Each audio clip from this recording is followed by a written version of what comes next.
was a kind of a limited release, 100 screens across America. So I do like how they're, because you said they're going to be kind of close right before here, so they just go around the country. How many places do you think they stop? I'm going through the bio. They do about 25 to 30 a year. They try to get out there and do. I've been working with them. When it first came out last year, it was the first time I reached out, and we just could not make it work at that time because there was a lot of demand, and they were hitting a lot of places. First there got out ahead of us. Of course. But as the year progressed and I found out they were going to be in eastern Pennsylvania, I reached back out to them. We reconnected. They reconnected with me, and they said, yeah, we'd love to come up and do it. That's great. Sold us on this beautiful area we have. Come up here, let our veterans know that they're important too. What's the reaction been when you've been promoting it? It's been positive. Okay. It's really been positive.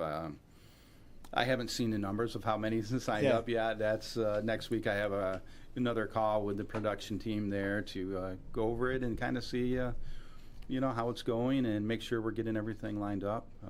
Yeah, and there's all the information right there on the screen. Brothers After War Movie and Seminar, Sunday, July 26th, which is coming right up. Coming right up. Noon to 4, so make sure you RSVP so you can get in on that.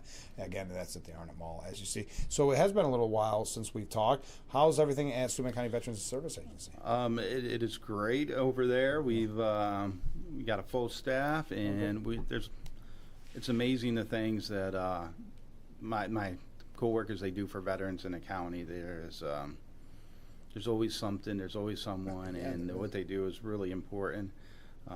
They're always promoting different things. I think for those that don't know it, there was New York State put out a veterans tax out there for 100% disabled veterans. I encourage you to, if you want to know more about it, come in and talk to us, because there are some specific rules to that, and there's things, and it's not a guaranteed yet, but that's a chance for them to get out and talk if it's important to them, to talk to their local legislators and all that, to see if it's something that they can get in our communities. Yes. What are some of the services that you offer at the Steuben County Veterans Service if people have questions and they want to contact you? So it could be anything from you lost your service records. Someone didn't get a medal, they don't have their medals from the service, we can help them try to locate those just on the more basic, easy levels. Education benefits. There's a lot of education benefits out there if you want to go back to school. Disability benefits. If you have something that's happened to you in the military that is still causing you trouble today, physically or mentally even, we're there to help you, guide you through the process, to work with the VA to either get into health care or get a disability rating for that. Do you feel that people don't maybe take as much advantage of the services that you provide? I think there's a lot of people that don't. My Vietnam veterans, I'm still surprised at the number of veterans from that era that come in for the first time there and see, because they felt they didn't deserve it, or someone needed it more, and it's not that type of system. It's not a someone needs it more system. It's a system where come in and support the system, because the more we use the system, like the Bath VA and the clinics in Elmira down in Chemung and different areas around our region in the southern tier, the more likely we are to keep it. It's harder to take away from us in the future. So it's not that you don't deserve it, it's you're helping your friends that you think do deserve it more sometimes by doing this. Right. And if people want to contact you, or they're maybe saying, I don't really know, I need this, or I don't need that, how can they contact you? What's the best way to get hold of you? Our phone number it's a great way to call. We'll get back to you if we are not there for someone. Just feel free to leave the message there on the phone. If you go onto the county website for Steuben County, the Veterans Service Agency, there's a link on there. You can send in an email to us, and it'll come to me, and then I'll reach it back out to you when I get that. Those are the easiest. By far the easiest, and the other thing we've got out there now, we just got in Fresh Connect checks from New York State. Each veteran family household is allowed $50 worth of farmers market coupons. Come in, you sign for them, it's free, and you can use them at the local Farmers Market, markets. which is happening today on Market Street. Yeah, it's happening. So see, look at you. You're promoting Market Street, even the Gaffer District. We appreciate that. So before we go, I'm going to put it back up on the screen. What would you tell people if they're thinking about, well, I wonder if I should see Brothers after war? What would you tell them? I think it's an opportunity for you to, now that you've come back and you've had time to process this, especially if you're a veteran that's been through that or someone that's been through some traumatic experiences, it's a time for you to meet up and build camaraderie with other people that share your experience, because sometimes that's the best medicine. The best way to heal is to be with those people and share your experiences with those people. So it's a healing experience, I believe. So RSVP today. Gary, Gary, thanks so much for being on the program. Let's do this again soon. Anything comes up, we're always here for you. Appreciate it. Thank you very much. All right, we'll be right back with Frankly Speaking after this.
Well, good morning and welcome to Frankly Speaking here on WYDC TV Big Fox. I'm your host, Frank Acom. We are broadcasting live from the Hesselson studio here on Market Street in Corning. I'm so glad that you joined us this morning.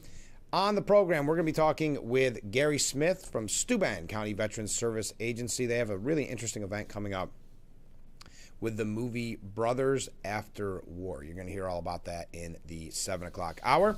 We have a lot to talk about with breaking news updates, as well as some updates from yesterday's program, a section of stories there'll be no way to segue through, but are still very important for you to know. Okay, let's go to viewer comments. Good morning, Frank. Well, good morning to you. I would just like to point out to your audience that I have been sending Hochul via her website, first off, telling her to enjoy her coming retirement. But more to the point, to free upstate New York to become the 51st state before her November retirement. I perhaps naively think or hope that the fear of losing upstate has caused, or at least contributed to the fact that here in Southport, the crazy all-electric initiatives have been abandoned for now. I say for now because if she were to win in November, we all know that the Democrats will do anything, including lying, just to get votes. And if she does win, she will do, a 180 regarding said alleged pro-gas lies. Anyway, I mention this since I think that if more widespread, more widespread communication from across your entire viewing area regarding upstate becoming the 51st state and her retirement might cause all the Democrats to abandon their far left agenda. Have a great day. And then adding, and you have a great day as well. Incidentally, by losing control of upstate, I mean that she and her comrades are or should be aware that without upstate under their control, all their far left initiatives will become a much more expensive endeavor. For example, should upstate become the 51st state, New York City, Buffalo, and Albany will have to rent land for those huge windmills and solar panel farms. In addition, when Republicans gain control, fracking will provide an excess of energy that New York City and the like will have to purchase, not to mention produce, dairy, and meat. Thank you very much. Okay, last night, Venezuela was rocked by the strongest earthquakes in over a century. They're fearing over 100,000 deaths. High casualties and extensive damage are probable, and the disaster is likely widespread, according to U.S. Geological Survey. They estimated the death toll could range from 10,000 to 100,000 casualties. Venezuelan President Delcy Rodriguez said that 32 people were killed and 700 were injured as of early this morning. Chaotic footage posted on social media captured terrified people scrambling to safety and shielding their families as ceiling panels collapsed and sparks flew at the international airport. Now, President Trump said that the United States is ready. In a Truth Social post, Trump said the pair of massive earthquakes had caused widespread devastation and just hit the people of Venezuela and left a devastating number of deaths. The USA stands ready, willing, and able to help. I've instructed all agencies of our government to get ready to move quickly. We will be there for our new and great friends. He added that early reports from Venezuela were not good. So according to U.S. Geological Survey, an initial magnitude 7.2 earthquake struck at around 6:04 p.m. Eastern Standard Time, with its epicenter about 15 miles northeast of San Felipe. Just 39 seconds later, a magnitude 7.5 quake struck, with its epicenter about 14 miles southeast of Yumare. So we'll keep you updated on that. I'm sure we'll hear a lot more about that in the coming days. U.S. Deputy Secretary of State Christopher Landau wrote on X that the U.S. stands with the Venezuelan people in the aftermath of the evening's devastating earthquakes.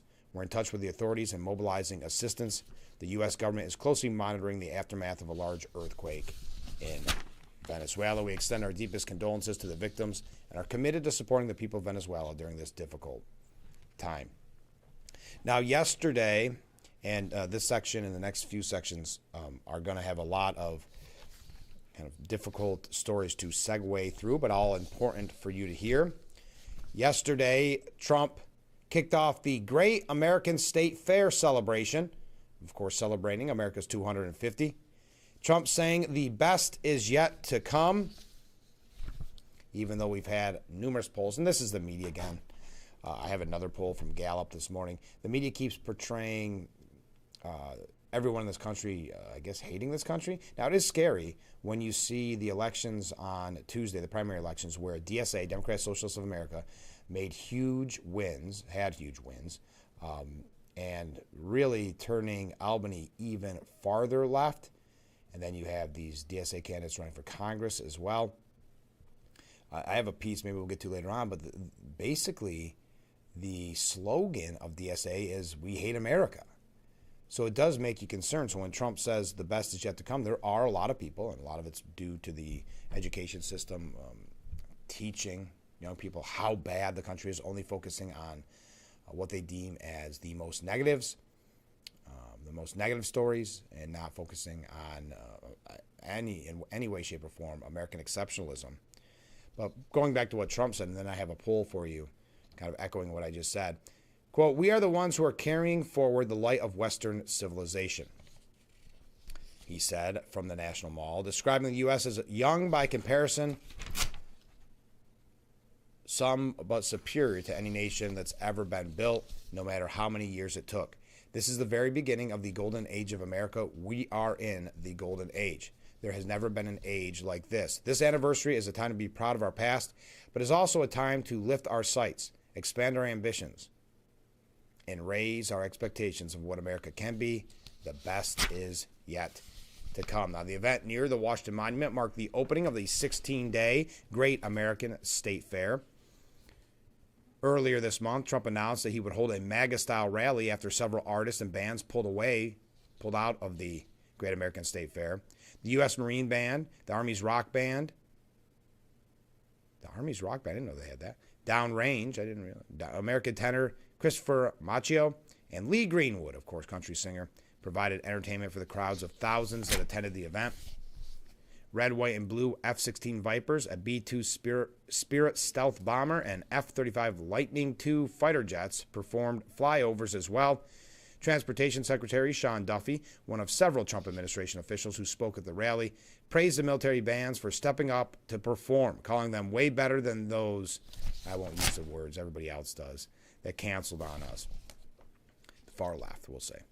Trump touted the nation's history and his second-term achievements, including provisions in the One Big Beautiful Bill, his immigration crackdown, and the Memorandum of Understanding he believes will end the Iran war. It's about a 30-minute speech.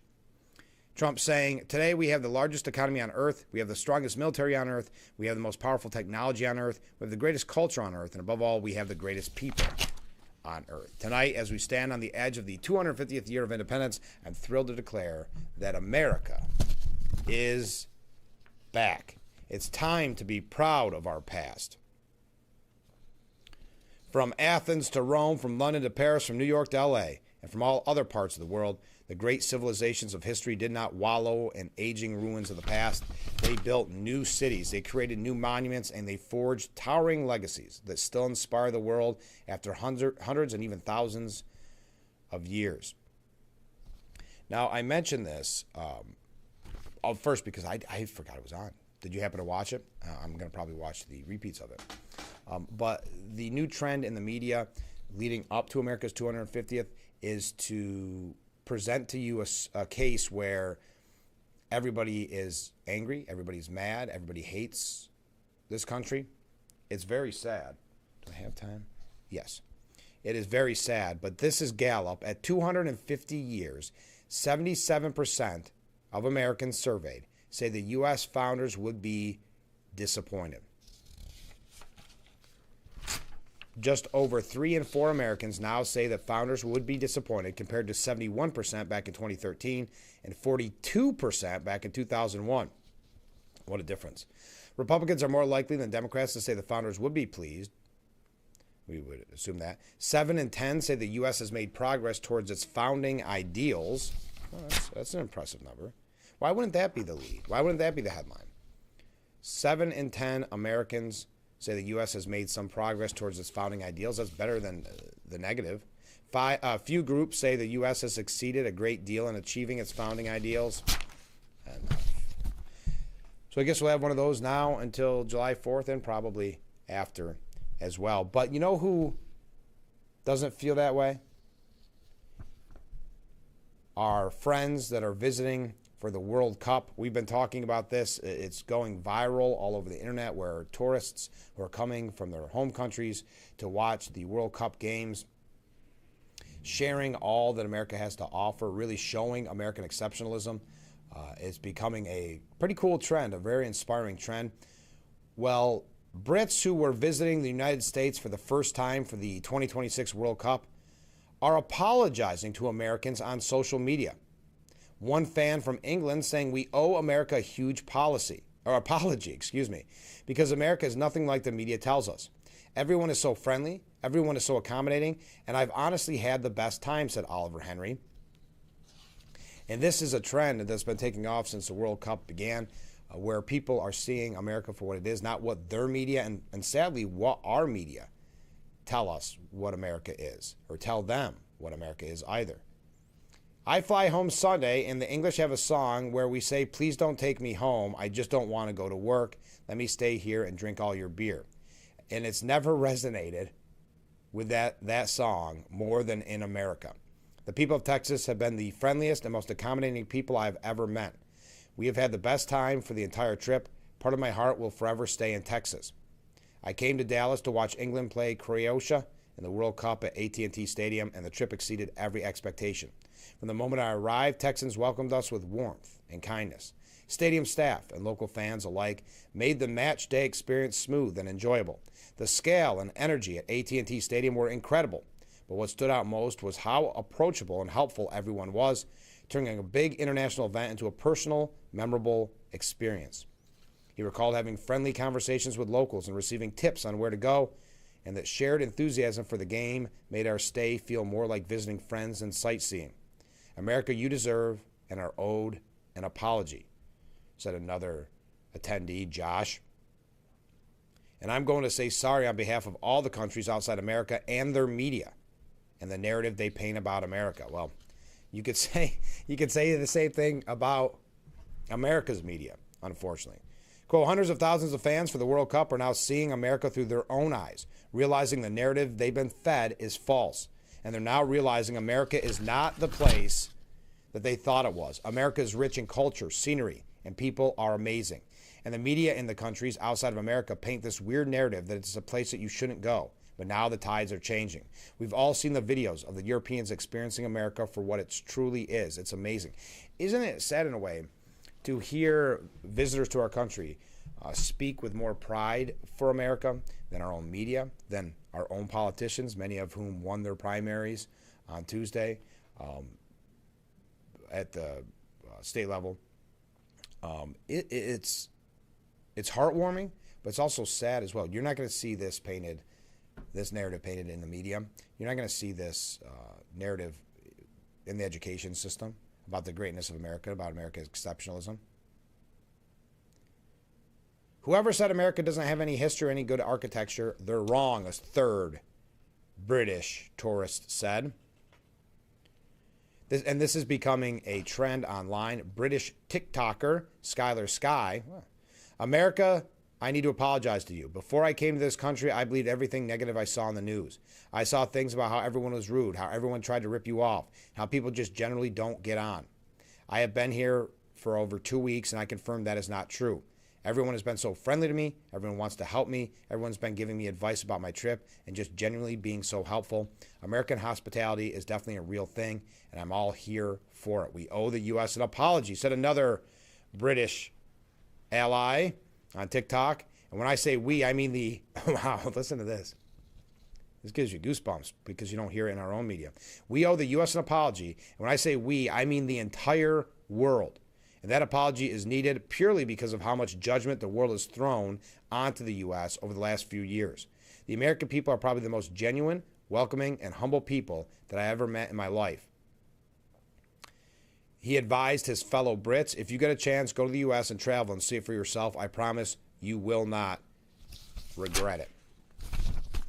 It's nice to see as our media Our polling places continue to badmouth the country as we head into 250. It's nice to see those positive reviews from our foreign friends. We've got a couple of other quick sports updates in reference to those, not in reference to those, but to piggyback. Then I have, guess what? A Tiffany Henyard update. The Dalton dictator herself, the world super mayor. It's been a little while since we heard from her. So we are going to give you an update on her. We just got a slew, if you will, of non-segueable articles. And then we'll talk about Iran. We also have a lot to cover about Tuesday's elections, still primary elections. So stay with us. We'll be right back with Frankly Speaking after this. Hi, this is Tom Witzel, owner of Hesselson's in Amara Heights. At Hesselson's, we care about your well-being and overall health, whether it's relieving stress, muscle recovery, increasing circulation, or just revitalizing the body. Hesselson's now has 2 complete line of infrared and traditional rock saunas in our new and expanded showroom. Come in today and see why owning a sauna is a start of your new healthy lifestyle. Hesselson's is still locally and family-owned and operated in Amara Heights. After 70 years, it's still fun to poke in the corners at Hesselson's. 7 great fans at one convenient location, only here at Blaze Alexander Finley Dealerships in Mansfield. You pay what we pay. Enjoy employee pricing for all eligible brand new 2025 and 2026 Ford models. Get behind the wheel of the new Ram 1500 and save up to $10,000 off MSRP. Take advantage of 0% for 60 months on all brand new Chevy Silverado 1500 and receive $500 in gas cards with any purchase now until the end of June. Stop and shop to save some green off Route 15 in Mansfield, where we're taking the deals the other guys won't.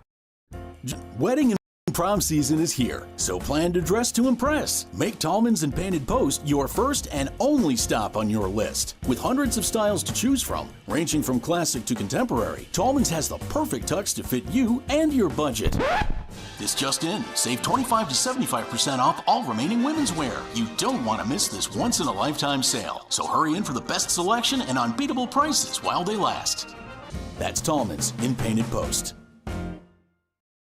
Hi, I'm meteorologist Brandon Weathers. The chance for some showers and thunderstorms with us today. A high of 79, easterly winds, temperatures bottoming out in the mid to upper 50s. Then for our Friday, additional shower and thunderstorm potential.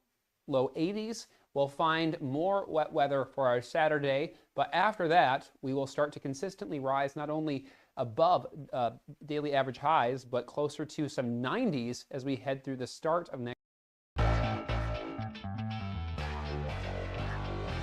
The Frankly Speaking Roof Cam, brought to you by Boss Security in Horseheads.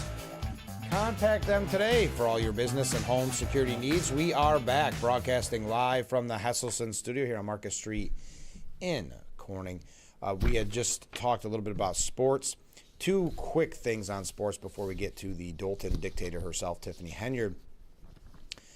Dana White, we know there's been a lot of controversy I've been bringing to you about the Pride Night and Major League Baseball and the San Francisco Giants players who decided to put a Bible verse on their hat, and there was pushback, and then the MLB somehow blamed the Giants, and what a mess.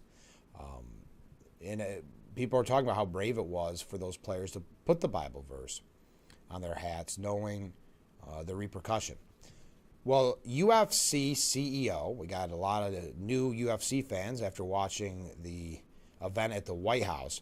Well, the CEO, Dana White, has been really, for lack of a better word, notorious, that's the word they use at New York Post, for defending free speech within the MMA fighting promotion. And it's been probably much to their chagrin sometimes because of some of the things that have been said.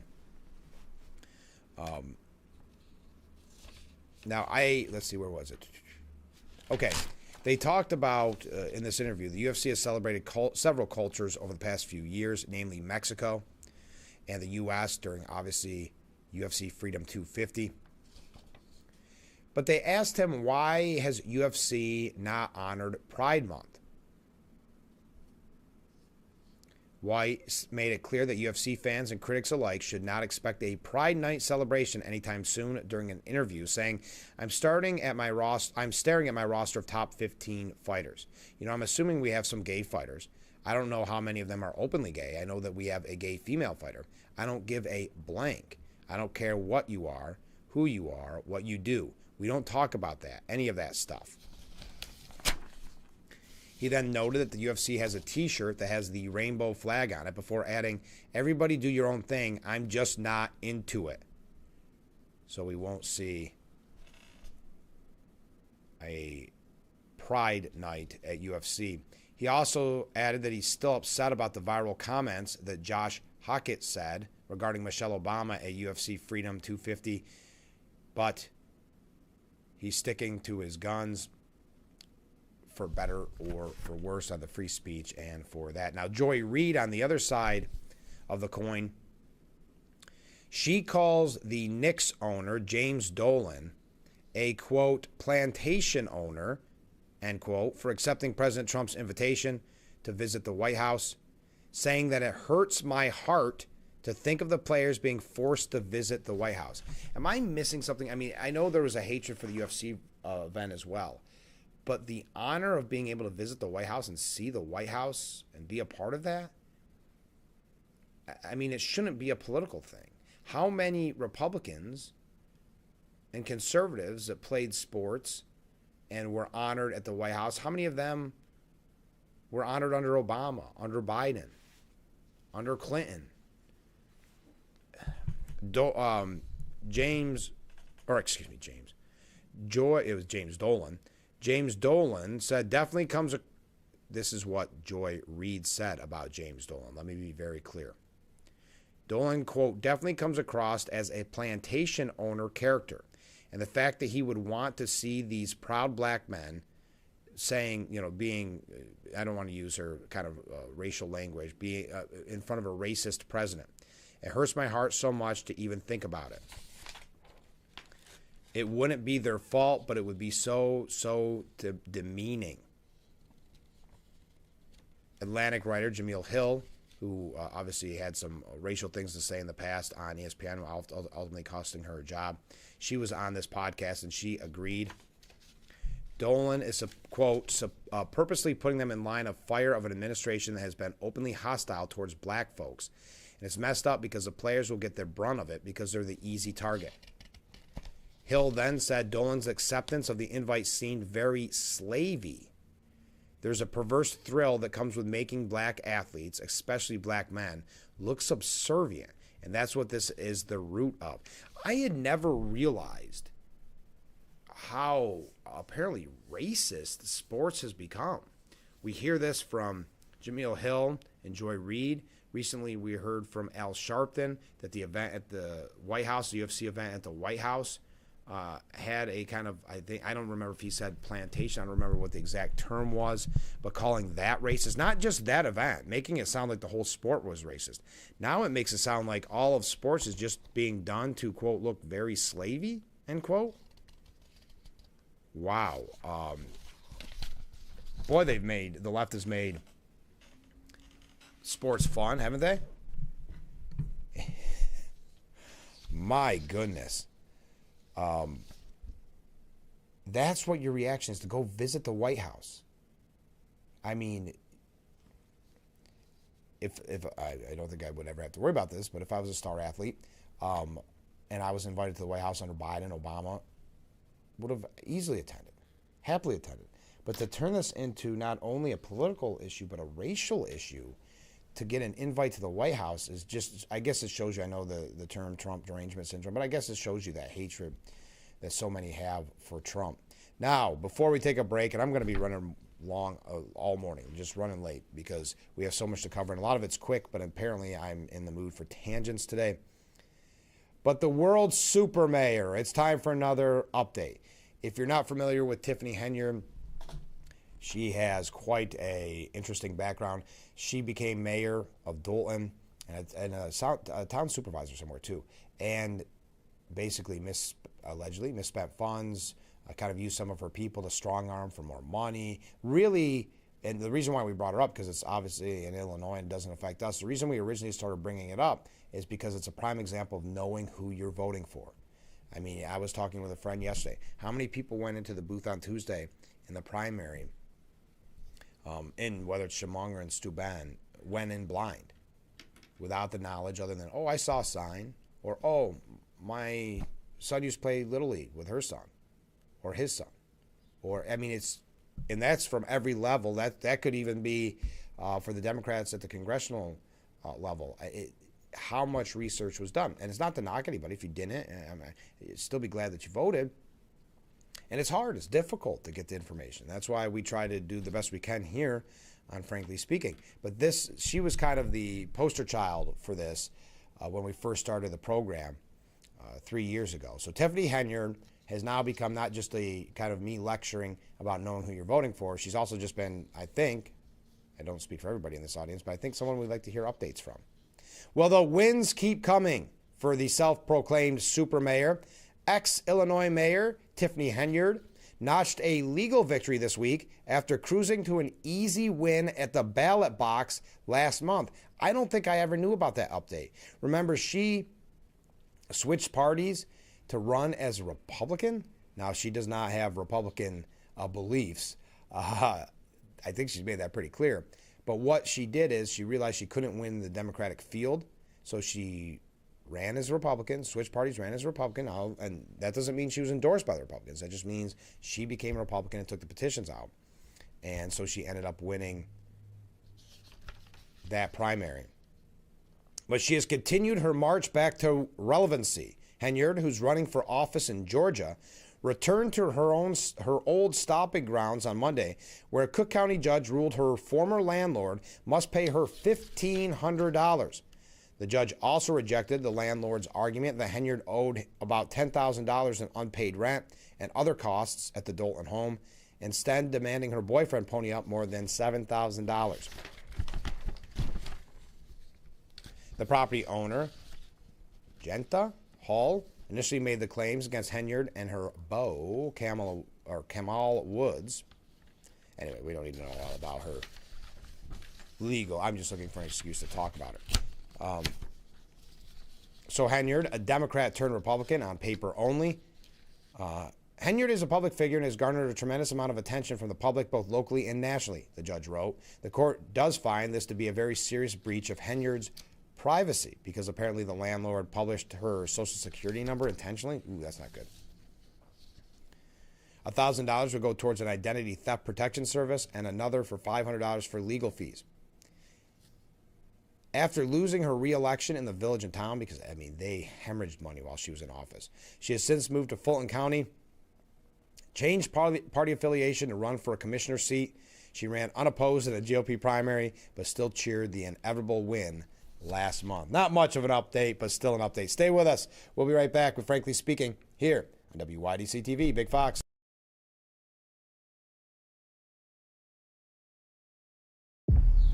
Spring. Things out here have gotten a little too comfortable. It's time to run it. Run it until the grass becomes a lawn.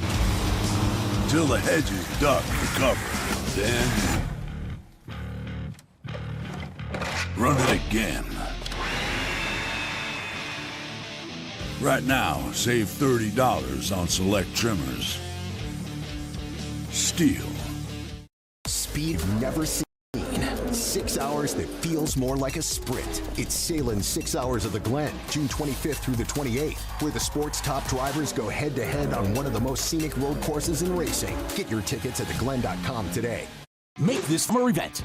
Drive home a Ram 1500 and save over $6,400. Plus, get 2.9% for 72 months or 4.9% for 84. Or save $9,000 on Ram 2500 Tradesman. And this comes with the best powertrain warranty in the business. 10 years, 100,000 miles. Or save over $7,400 on 3 remaining 25 Jeep Grand Cherokees. And just announced, go topless and save $7,400 on a 26 Jeep Wrangler. As always, get the highest trade-in values. Period. Chilson Wilcox. Selling cars a different way. The right way.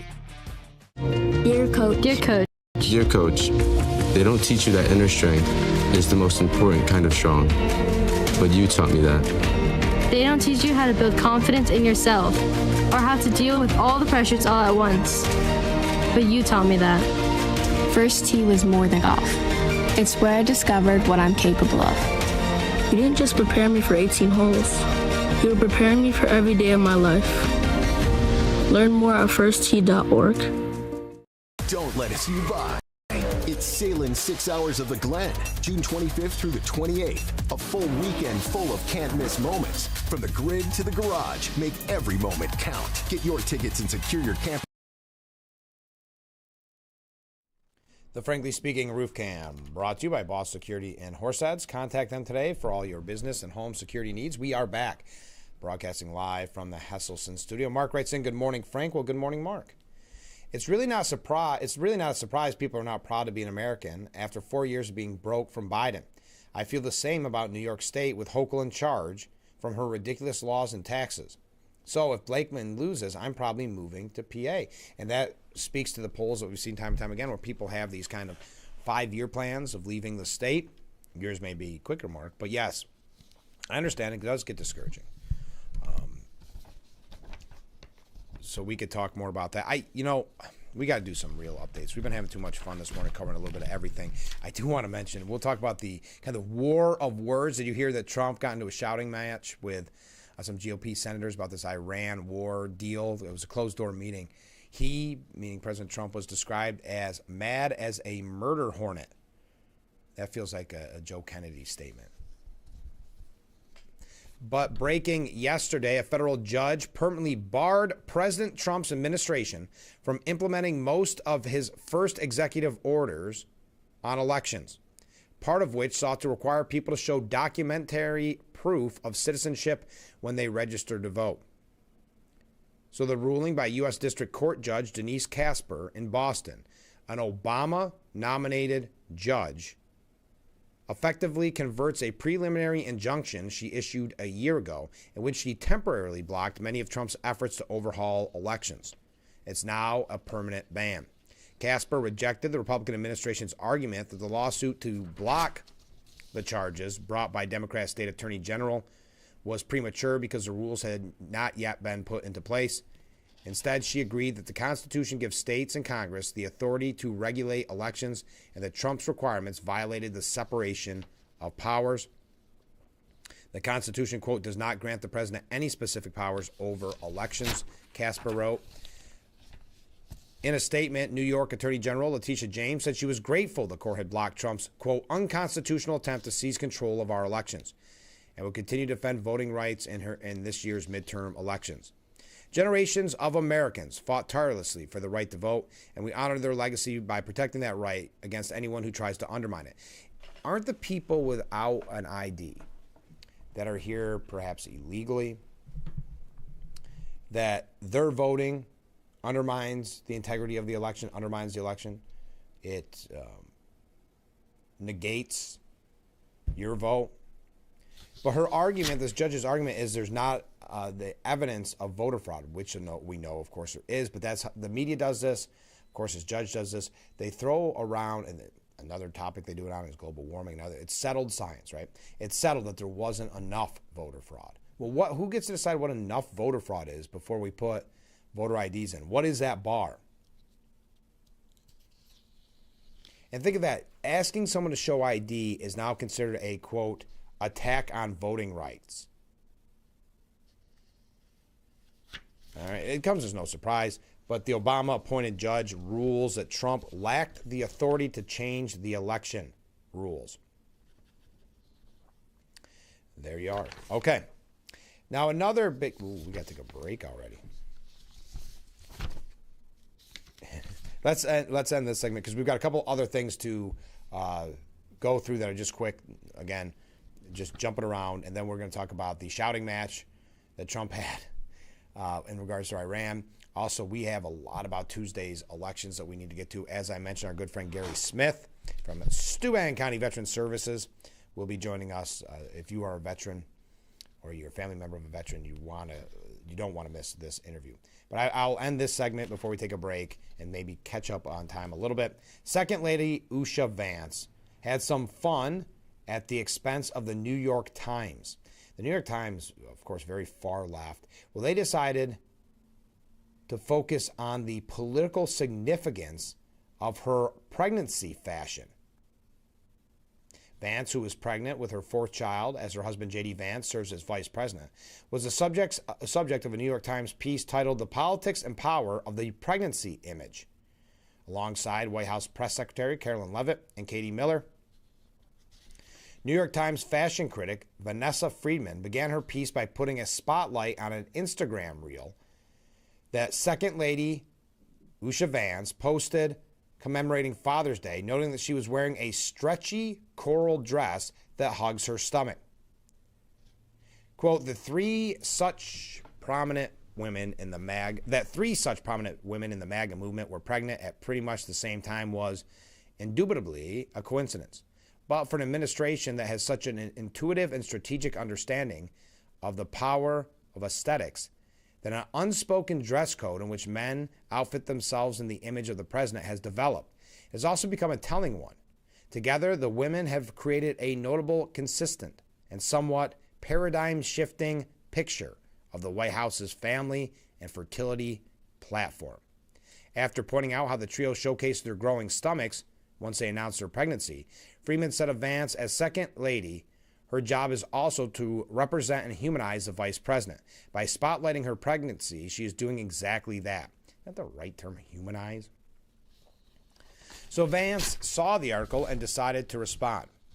Quote, now that we know the political significance of my $8.75 coral material dress from Old Navy, can't wait to hear what the New York Times has to say about my elastic waistband pants and compression socks.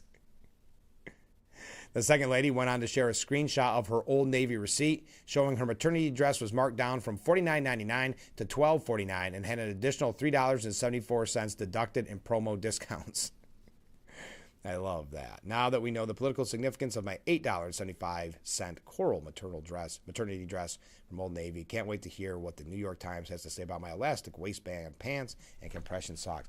The waste of print when it comes to the New York Times. We got to take a short break. A couple other things. Yeah, we'll be talking algae. Of course, we got to be talking algae. Then we'll talk about Iran and New York and the updates from elections. No changes, but updates from elections on Tuesday. Stay with us. We'll be right back with Frankly Speaking after this.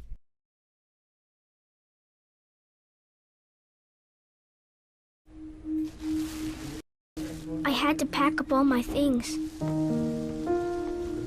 I had to leave my home. And I never knew where I was going next. It felt like I never even had a say. But then you came along. Change a child's story. There's a child in foster care waiting for a volunteer like you. Learn how you can help at nationalcasagal.org. Gentlemen, wedding and prom season is here, so plan to dress to impress. Make Tallman's and Painted Post your first and only stop on your list. With hundreds of styles to choose from, ranging from classic to contemporary, Tallman's has the perfect tux to fit you and your budget. This just in, save 25 to 75% off all remaining women's wear. You don't want to miss this once-in-a-lifetime sale, so hurry in for the best selection and unbeatable prices while they last. That's Tallman's in Painted Post. Some people who need Social Security disability benefits go to their hearing alone and get turned down. Not every lawyer will appeal a denial after your hearing. I will. I'm Peter Gorton of Lockman & Gorton. I help people win benefits by appealing their denials, including in federal court. But your time to appeal is limited, so call my office now. Lockman & Gorton, 1-800-698-0567. Hi, I'm meteorologist Brandon Weathers. The chance for some showers and thunderstorms with us today. A high of 79, easterly winds, temperatures bottoming out in the mid to upper 50s. Then for our Friday, additional shower and thunderstorm potential, low 80s. We'll find more wet weather for our Saturday, but after that, we will start to consistently rise not only above daily average highs, but closer to some 90s as we head through the start of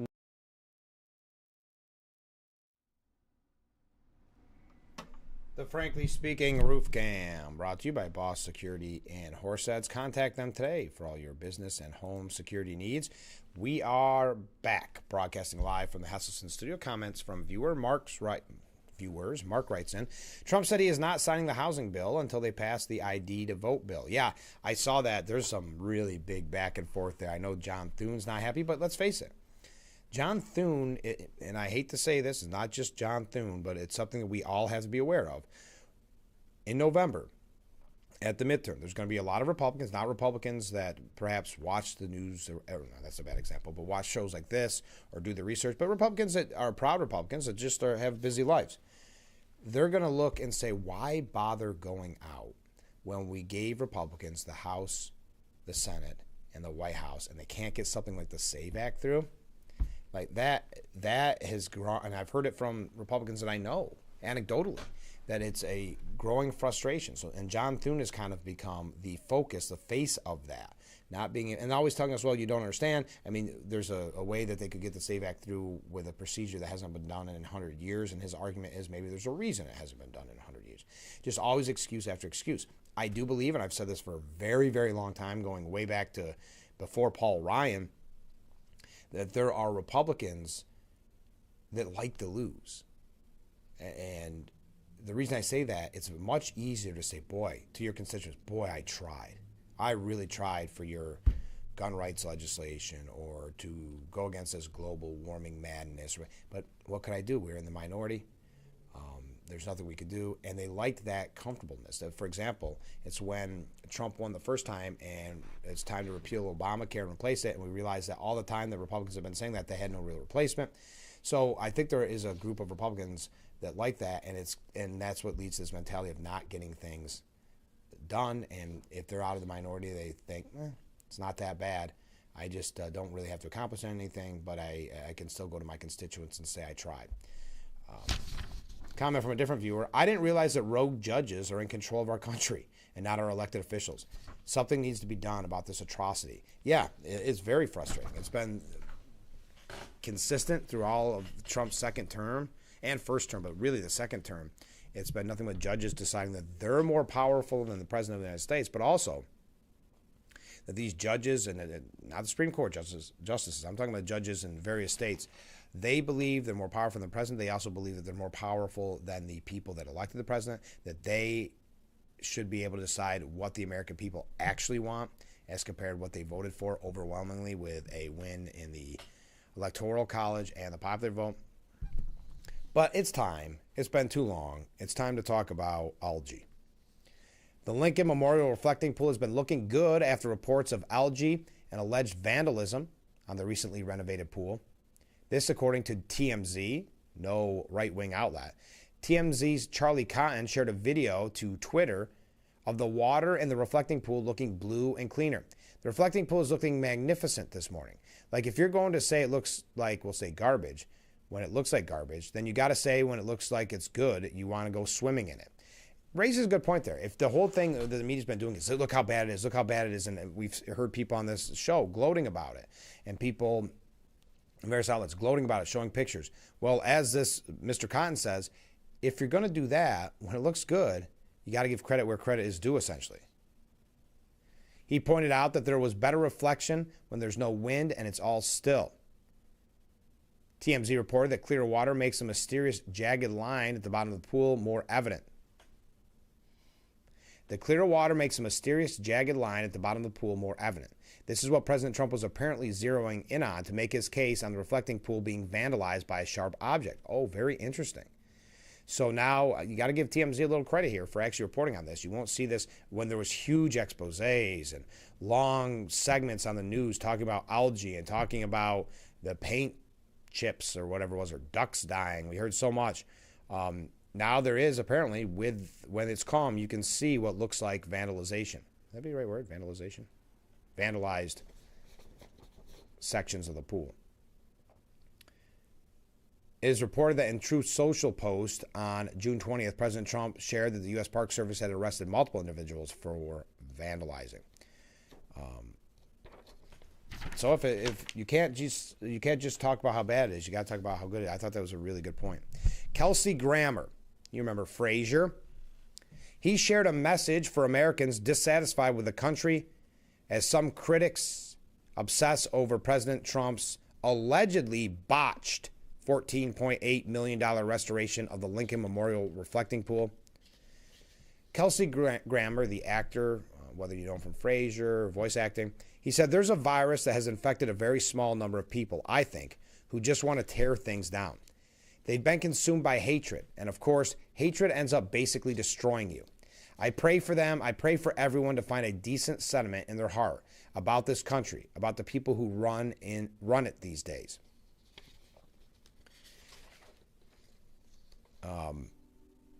The dissatisfaction comes at the same time as soccer fans from around the world visit the U.S. for the FIFA World Cup and share positive impressions of the country, as we were mentioning earlier. Grammer said, "It's worth loving, and it's great that we've been given this chance to see the United States in the eyes of so many of our European fellows and South American fellows." The Frasier star, who plans to spend America $250 in Washington, shared a prayerful wish for the nation's future, saying, "On the 250th anniversary, I want to be with my family and I want to see a few fireworks. But my real prayer is for the future, for 251 and what happens after that. We're working on this nonprofit thing called the American Revelation. We're trying to point the way to a process by which you could actually fall in love with your country. That's a very important thing to me."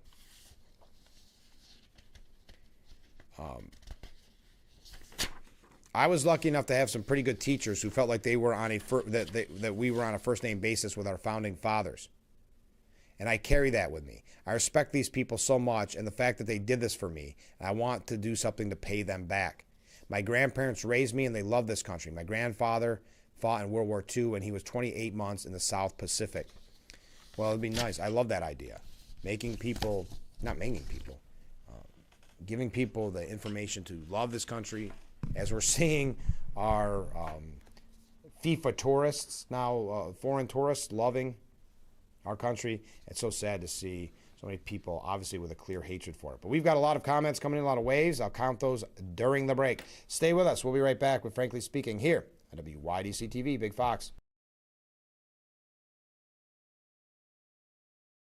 Don't forget to visit our Facebook page at Big Fox News. Watch news from the Twin Tiers and catch local events on Facebook.com/Big Fox News.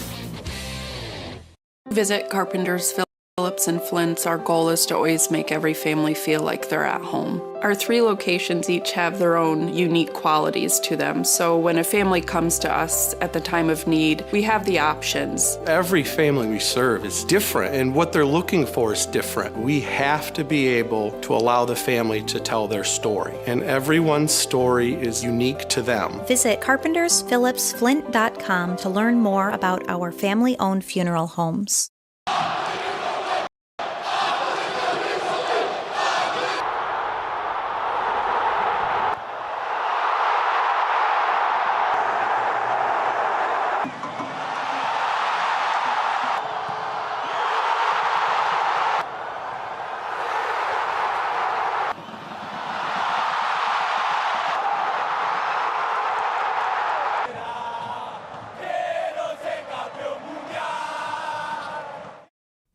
When I have an asthma attack, I feel scared. Sometimes my parents have to take me to the hospital. I feel like a fish with no water. You know how to react to their asthma attacks. Here's how to prevent them. Because even one attack. The Frankly Speaking Roof Cam, brought to you by Boss Security in Horseheads. Contact them today for all your business and home security needs. We are back, broadcasting live from the Hasselson studio. A couple comments from viewers regarding the SAVE Act. If after 10 days it automatically becomes law unless the president vetoes it, is that in reference to the Housing Act? Is that true? The Housing Act that they want to pass, and the president says he's not going to sign it into law unless they go for the SAVE Act. I don't know. I mean, is that right? It automatically becomes law unless the president vetoes that? I didn't know that. Ken writes in, I assume that the sheeple do in-depth research prior to voting for a candidate. Okay, because I had mentioned that people don't always do the best research. So Ken assumes the sheeple do the in-depth research prior to voting for a candidate. 1, legacy media has praised the candidate. Check. Is there a D next to their name? Check. Write their name down so I don't forget who to vote for. Check. Thank you, Ken. I appreciate that. I do believe that. And I believe, especially when you talk about the local level and primary level, just which the primary is on Tuesday, we're going to talk about that. I do believe the media does play an outsized role, but I think there is a lack of information in many instances. Hey, did you know that according to Mark Wayne Mullen, that federal immigration agents, ICE agents, the same agents that New York is trying to attack at all times, have nabbed more than 10,000 migrant gang members since the start of President Trump's second term. 10,000. The milestone reached just a year and a half after Trump launched his sweeping mass deportation agenda. Quote, many of these gang members were released in our country by Joe Biden, said Mark Wayne Mullen. These vicious criminals murdered, assaulted, robbed, and terrorized innocent Americans for sport. Thanks to the Secure America Act, ICE is turbocharged to arrest even more gang members and criminals from American neighborhoods. Referring to the $70 billion immigration enforcement funding package passed by Congress earlier this month. The agency's 10,000th arrest came when U.S. Immigration and Customs Enforcement agents collared Javier Hernandez Rosas, an illegal migrant from Mexico and an alleged member of the terrorist organization MS-13, whose rap sheet includes a cocaine possession conviction and arrest for abduction and weapon possession. Among the other most dangerous gang members swept up under the Trump administration were 7 additional MS-13 affiliates. I'm not going to go through each individual, but 10,000 reached that milestone. Okay, I know I had to go quickly through this. What is your thought? So Trump gets into a shouting match with Senator Bill Cassidy. Trump endorsed Cassidy's opponent, so now Cassidy has been trying to be a fly in the ointment for Trump because he's retiring. So now all of a sudden he's voting against things that Trump wants. It's really kind of petty and pathetic. Well, it turns out Trump wasn't having it yesterday in a closed-door meeting. We're going to tell you about that when we return. Also, just a couple quick housekeeping notes. Gary Smith is going to be our guest. If you're a veteran or family member of a veteran, just know a veteran, watch this to learn more about this upcoming movie and seminar on this, or it's actually this Sunday. Also, speaking of this weekend, tomorrow we're going to hear more about the Hornby celebration. Hornby in New York celebrating 200 years, and they're having a heck of a party. We learned about it earlier in the summer, but we're going to learn even more about it on tomorrow's broadcast. But that is this weekend. So make sure you get out. There's going to be great food, great events. We're going to hear all about it on tomorrow's broadcast. If you went to last night's Chemung County Scope meeting, I'd love to know how it went when our good friends from Steuben County Armed Women of America were there. I'd love to know how it went, how the turnout was. We always like to support those in Scope. They do such as Shooter Committee on Political Education. They do such a great job, and they're hardworking, let me tell you. So if you went, I'd love to hear from you. What else we got? We good? Yep, I think we're good. The Hornby, I'm just making sure I covered everything. All right, we did. Let's take a short break. Oh, one thing I didn't mention. If you are in the Hornell area tomorrow, or if you want to go online, or not tomorrow, excuse me, this weekend. Maybe you're driving up to Hornby this weekend. Definitely tune into WLEA. I'm going to be joining the mayor of Hornell, our good friend John Buckley. We're going to be joining him on The Pulse this weekend. I always look forward to that. That's 1 o'clock on Saturday, 1 o'clock on Sunday, and you can listen to it online as well, WLEA. We appreciate them, and WYSL and Avon. We appreciate them having me on. I always look forward to it. So that's this weekend. All right, let's take a short break. Stay with us. We'll be right back with Frankly Speaking after this.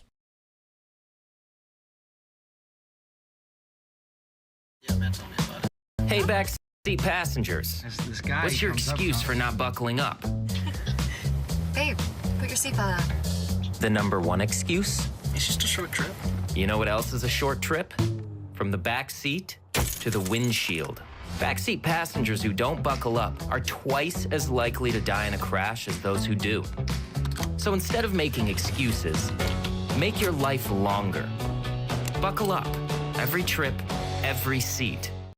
When it's to home improvement, Horseheads Do-It Center has you covered. Family-owned, locally trusted, and packed with everything you need for any project. From top-quality tools to kitchen and bath essentials, we make it easy. Competitive prices, expert advice, friendly service. Visit us at 124 North Main Street or online at doitbest.com/horseheads today.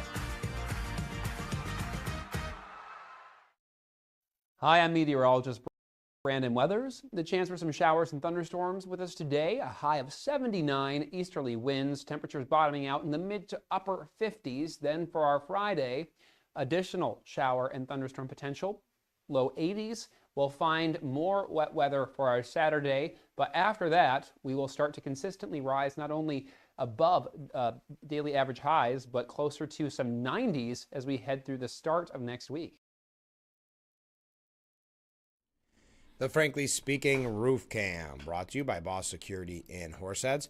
Contact them today for all your business and home security needs. We are back broadcasting live from the Hesselson studio. Let's go to some viewer comments.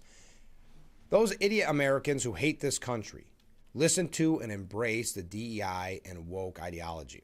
To correct this, we need, this is a good point. We have to look at the professors and teachers and the fake news propaganda machines. We have to call them out. That has to change. I would agree that the education system is teaching, and that so many people, you say, well, they're your kids.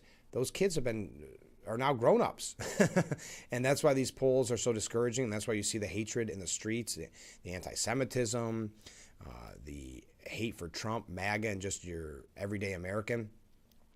But this viewer continues, and yes, I meant the Housing Act, not the SAVE Act. But it is true that unless the president vetoes a law that is passed the Congress and Senate by 10 days, it becomes law. So I looked into it. You're right. There is there's two things. It's 10 days excluding Sundays. Keep that in mind. But also that works if Congress is in session. This is interesting, and I forgot about the pocket veto. So it will die if Congress is adjourned. Because Congress is not in session to receive a formal rejection or attempt to override, the president's inaction effectively kills the legislation. So I guess that depends. If you think about it, I'm sure they're coming up very quickly. So if they passed it the other day, they're coming up quickly on July 4th break. Interesting. I'm not sure how much.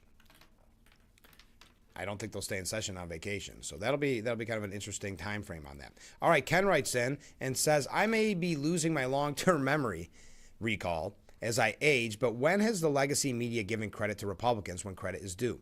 I do remember that they will literally bend over backwards to give undue credit to Democrats, possibly because that only requires an extremely short-term memory recall. You're right, Ken. They don't. I can't think of when they've ever really praised Republican. They try to rewrite history because you would think now the media loved George W. Bush. You would think that they always praised him, even during September 11th when they were saying horrible things about him. They now try to present it as they were always in his camp because he's been negative towards Trump. So they don't give credit. They still try to give credit to, like, for instance, Bill Clinton for the economic boom, thanks to Newt Gingrich and all the young Republicans got in there. It's very, very frustrating when we talk. We could talk about the media all day because they know how to do it. They know what stories to ignore, which I think is one of the biggest things that the media does, the omission. But also they know what to cover to give Democrats credit, of course, and to hurt, in their mind, Republicans. It didn't work this last election. I think people are waking up to it, but there's still a huge majority. Hence these polls, or whether you see these socialists that are winning, there's still a lot that, as Ken calls them, the sheeple, that pay attention to what the legacy media has to say, and they will never see a positive story on Republicans. But we have to take a short break. When we return for hour number 2, we are going to talk about that closed-door meeting that went a little off the rails. A few things here about Iran, and then we really need to get into the primary vote and what that means. There's some really interesting pieces on this, some really interesting updates. So keep those waves, keep those comments coming in. In the next hour, we'll also be talking to Gary Smith. So stay with us. We'll be right back with hour number 2 after this. When you're online, don't forget to visit our Facebook page at Big Fox News. Catch up on news from the Twin Tiers and hear about local events. All on Facebook.com/Big Fox News. At William R., they only handle motor vehicle accident cases. No, I'm not going to take any low-ball offers. There's nothing William loves more than fighting for his clients and giving them the big money they deserve. Okay, wow. But everyone needs an outlet, a chance to get away from it all. Heads bowed, eyes closed, and now go to your happy place. Rideshare truck, motorcycle, car, only call William Matar. Kids' time. Ask them how they're feeling. And listen. Out here, control is everything. At Young's Tires, we install BF Goodrich truck tires that bite harder, pull stronger, and keep you moving. When gravel shifts, when the surface fights for control, you don't. Dirt, gravel, mud, doesn't matter. This isn't about just getting there. It's about owning every mile. Get equipped. Get moving. Get to Young's Tires today.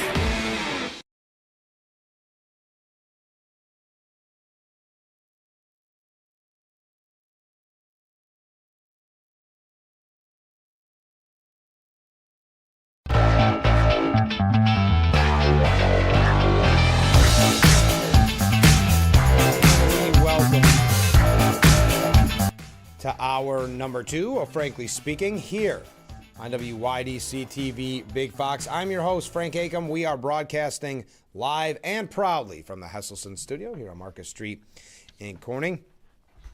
We do have a lot to cover. I wanted to mention before, and a little bit later on, we're going to be talking about what Tuesday meant for us as a country, really, as a state as well. When you have so many Democrats, Socialists of America,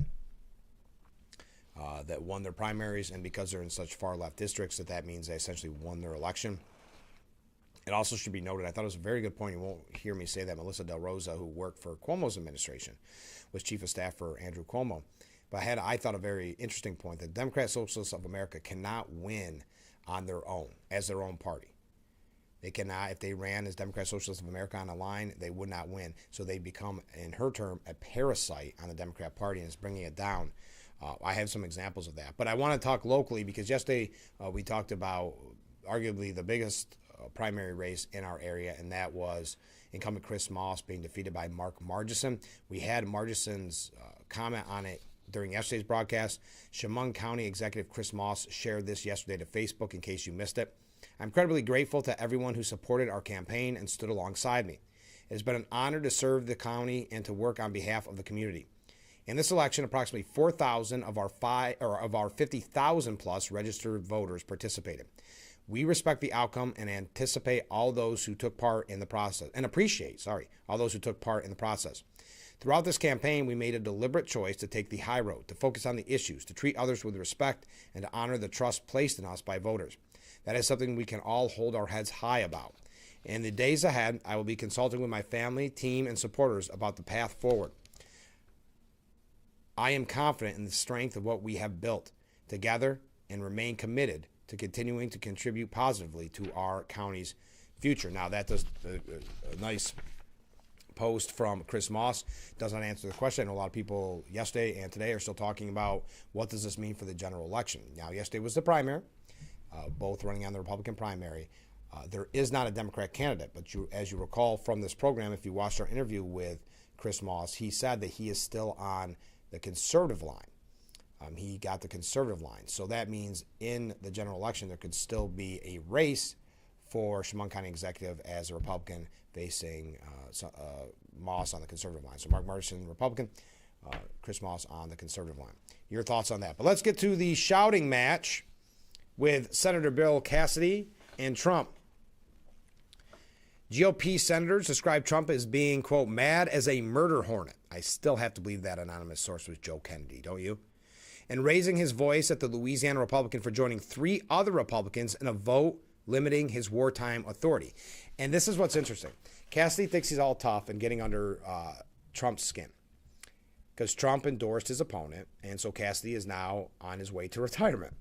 So he thought in the media he could be that guy that now CNN loves or MS Now loves because he's sticking it in the eye of Trump and he's voting against everything Trump wants. Well, that's easy when you're getting praise for that on the far left media outlets. And you think behind closed doors, you're saying, I'm really showing him to his like-minded rhinos. But when it comes face-to-face with Trump, someone who's known not to back down, then things get a little hairy for Mr. Cassidy. Cassidy, who later quipped that the talks went swimmingly, called the president my brother several times during the heated exchange to lower tensions. So Trump's yelling at him. He's saying, my brother. My brother? That's what you're doing? The president spat back that Cassidy wasn't his brother. It told him to sit down, per CNN. Now, this is all coming, take it with a grain of salt, as from anonymous sources, but I would say it paints Trump in a better light than Cassidy. I mean, this is Cassidy backing down, wimping out when the push comes to shove, right? When it was just on CNN or when it was just on Facebook and Twitter or to his Rhino buddies, it was easy. But when Trump's yelling at him and he doesn't know what to do and he's saying, my brother, and Trump says, you're not my brother, sit down. Trump did not particularly care for my comments. Raised his voice. I lost my temper. Cassidy later recounted to reporters. It's the Irish in me. Now, I'm not seeing where did Cassidy lose? Maybe we just didn't hear that part. So Cassidy was also lost his temper with the president? Well, we're going to find out in a minute why I don't necessarily buy that narrative. But Cassidy continued, but again, I matched his tone and his volume, and it went back and forth. So I sat down and tried to de-escalate. I guess my point is, though, that the American people need to know more than what we are being told. The Senate needs to know.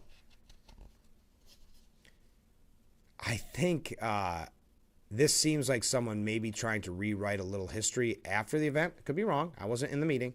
But a little bit of the after, well, I was really pretty much the same tone and volume as him, right, guys? As the people that watch it just try to make him feel better.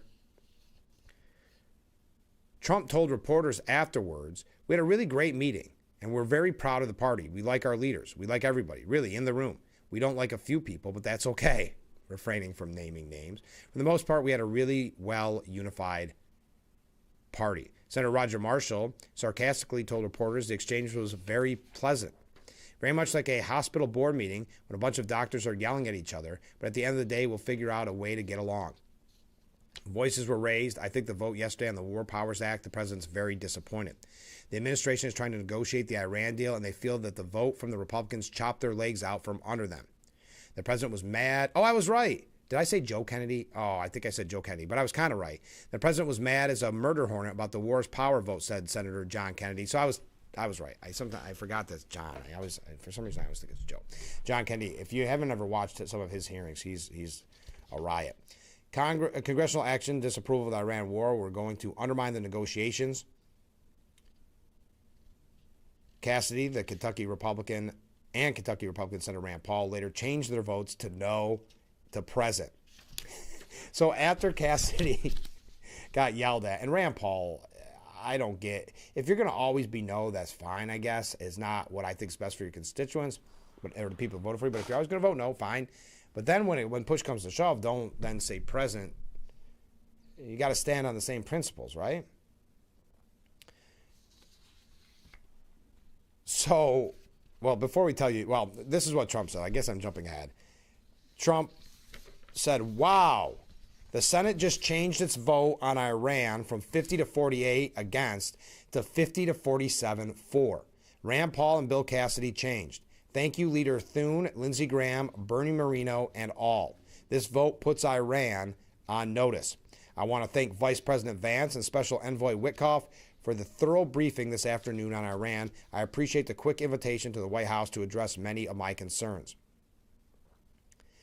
So, again, I think it's funny, personally, that you have someone apparently getting yelled at by the president, a man who is Mr. Cassidy, who is very quick to make sure that he gets the jabs in at Trump in the media or online.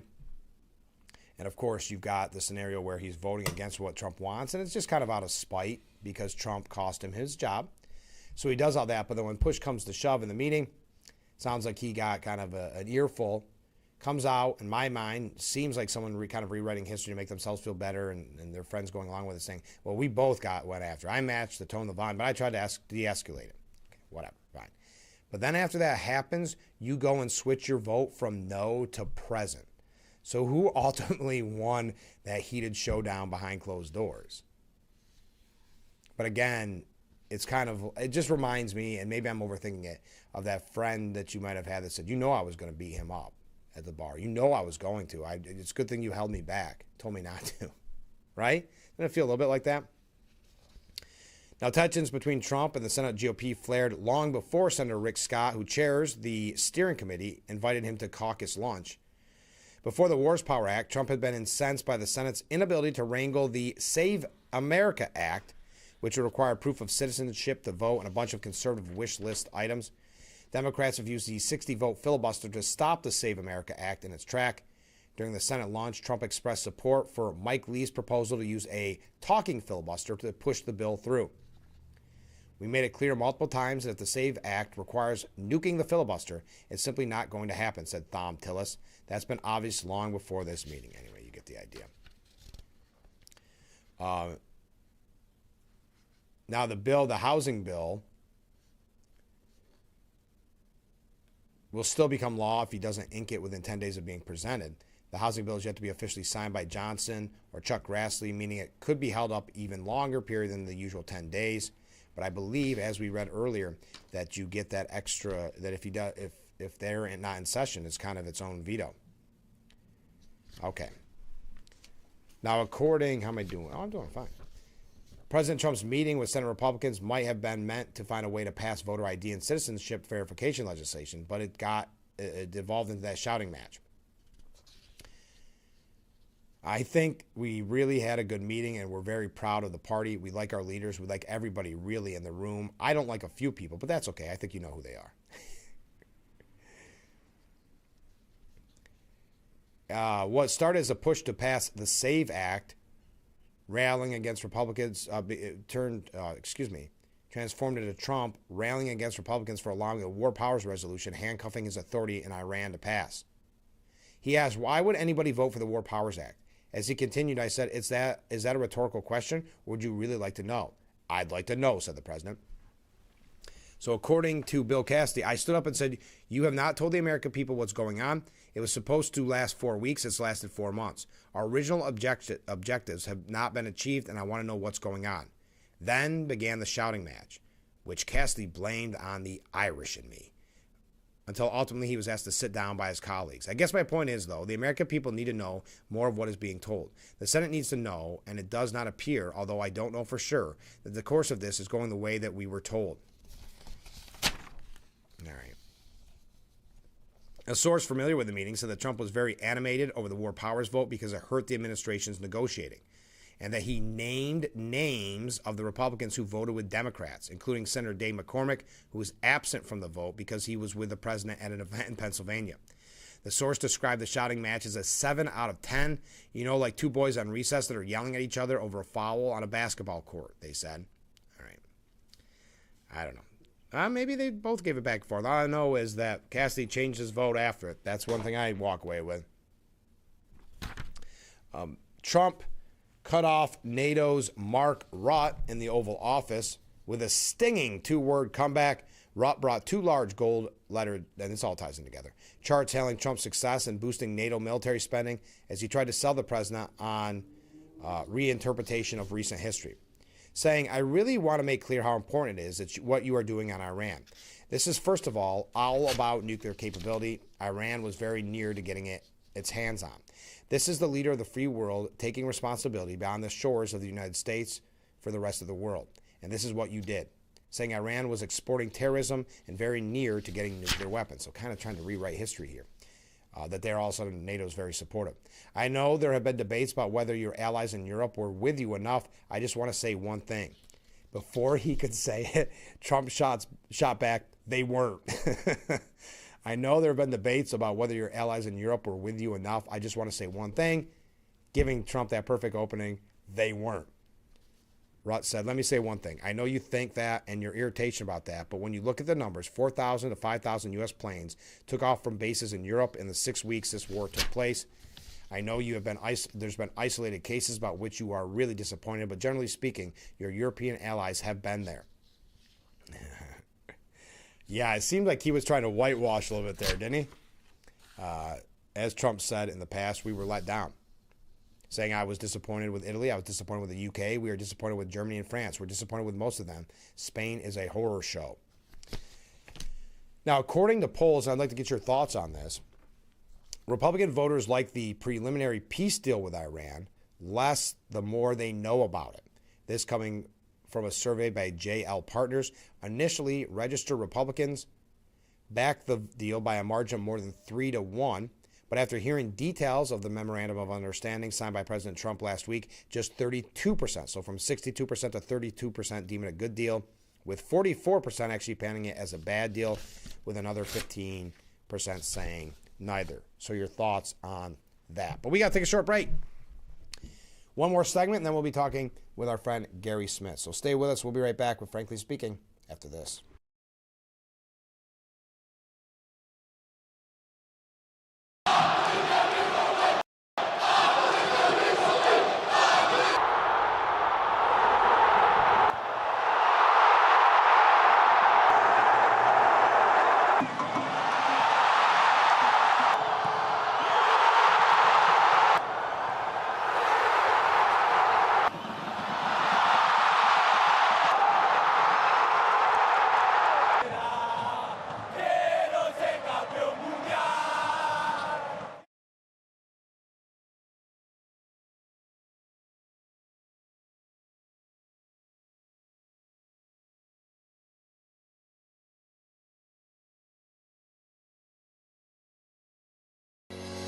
At Simmons Rockwell, you'll find brand new 2026 Chrysler Pacifica Select all-wheel drive passenger vans for only $44,174 during the Make This a Summer sales event going on now at Simmons Rockwell Dodge Chrysler Jeep Ram in Bath. Spring. Things out here have gotten a little too comfortable. It's time to run it. Run it until the grass becomes a lawn. Until the hedges duck for cover. Then run it again. Right now, get up to $50 off select AK battery tool sets. Steel. Hi, I'm meteorologist Brandon Weathers. The chance for some showers and thunderstorms with us today. A high of 79, easterly winds, temperatures bottoming out in the mid to upper 50s. Then for our Friday, additional shower and thunderstorm potential, low 80s. We'll find more wet weather for our Saturday, but after that, we will start to consistently rise not only above daily average highs, but closer to some 90s as we head through the start of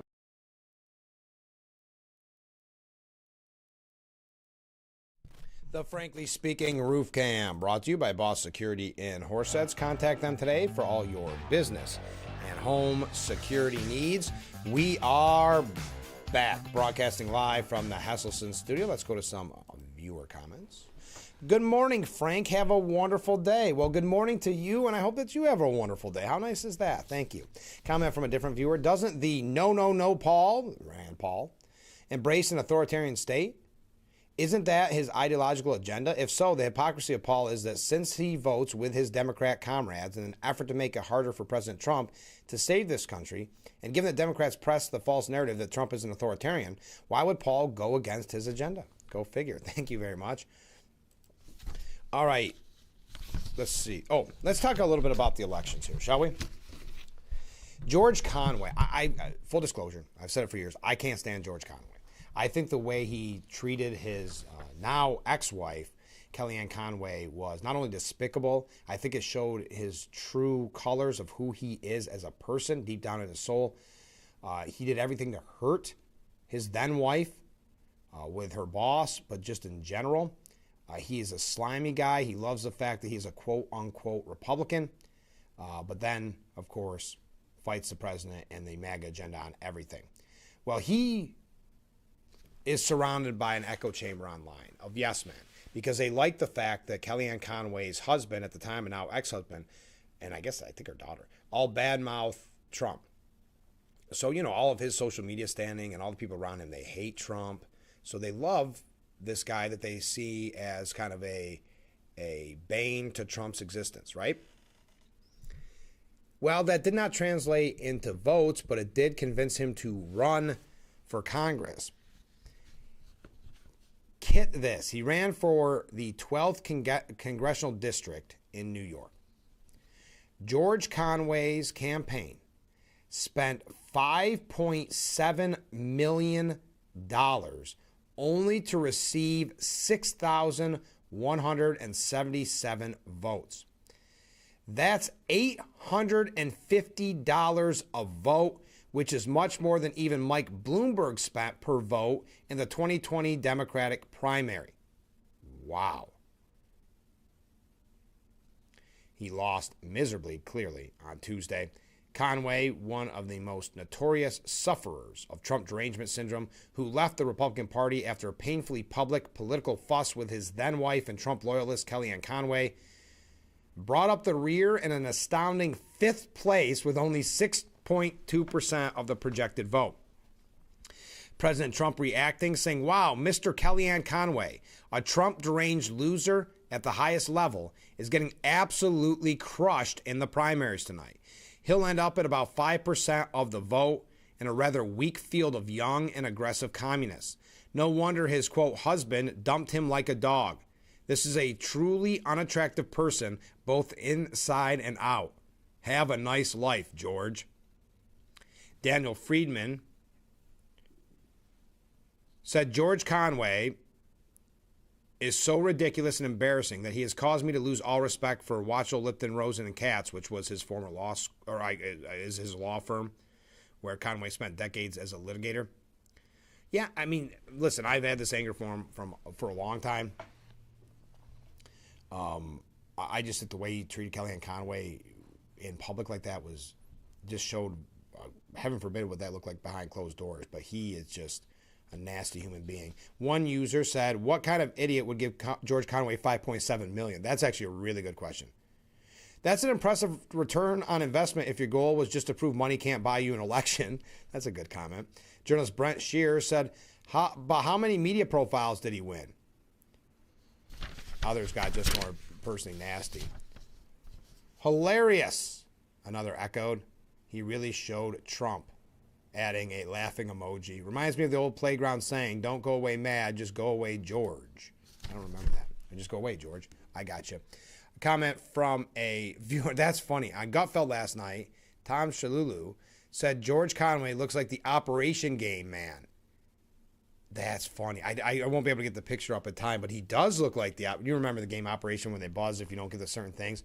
That's a really good job, by the way, using AI or whatever or Grok to make a depiction and send it to him on Twitter. That is funny. That's pretty close, I would say.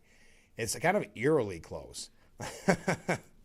So thank you. I appreciate you sending me that. That's a good laugh there. I wish I could show it on the screen, but I cannot. Not because it's bad or anything. Just I can't, technically wise. All right. We've got to take. Do we have to take another short break? No, I have a minute because I want to go back to. I know you're probably sick of hearing it, but going back to the numbers, and we talked about kind of the dismal turnout in Steuben and Chemung. Chemung County Executive Chris Moss mentioned it in his. I wouldn't say it was concession post, but whatever you'd want to call it. Yesterday, 4,000 out of 50,000 plus voters. Well, did you realize, and this is why primaries and every election year vote is so important, and why it's so frustrating that the biggest struggle that any candidate has, whether it's the lowest level up to the highest level, is getting people out to vote. And that's going to be the same case come November. But it's so discouraging when you see those numbers. What was it? Not even 4%, I think it was, of Steuben County. We had that in front of us yesterday. But in total, it was something. Of all of Steuben County, only 4.5% of registered voters went out on Tuesday. The reason I mention this is, and why primaries and all elections have such significance, just 7% of active voters supported Zoran Mamdani's radical ally, Dorizla Avila Cavalar, over the establishment Hezbollah. The overall low turnout, roughly 17% of Democrat voters citywide, came as Avila Cavalar and two other Mamdani-backed House primary winners captured a mix of high-earning, young, white, and black voters, according to analysts. Insiders also credited the Democrat Socialist of America's formidable field operation for turning out voters who'd backed Mamdani's preferred candidates, setting the stage for a potential party takeover by the DSA. So when you think about this, when there's this conversation, when they're saying that Mamdani, they even have a piece here that Mamdani could run, or a Democrat Socialist could run and win in 2028, whether it's AOC or Mamdani. But this hostile takeover by the DSA was because, and it's the same thing like they were saying about them being a parasite. It's the same reason why they're running this time so forcefully, because they believe in their mind there's going to be a blue wave in November. So they're trying to capitalize on that and end up taking over the Democrat Party. And all of this is being done, all this conversation is being had because just 7% of voters, who are mostly young and white, led Mamdani's socialist election surge yesterday. J.C. Polanco, a political analyst and professor at the University of Mount St. Vincent, said this was the Red Wedding, and the victims of the Red Wedding were the Democrats. It's a hostile takeover by the Democrat Socialists of America, who have demonstrated that they have the organization to win primaries where there is no voter turnout. And that's a great point. And now, could that lead to a loss in November? Maybe. But does also lead to some of them winning, of course. In some of these districts, nobody votes. It's a very small turnout, and the Democrat Socialists of America come in and win. And they've taken over the party locally.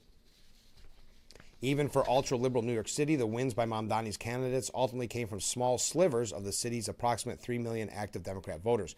I'm not going to read all these numbers to you, but I think it's worth noting because right now the media is head over heels over this. But the fellow Democrats are saying, be careful of this.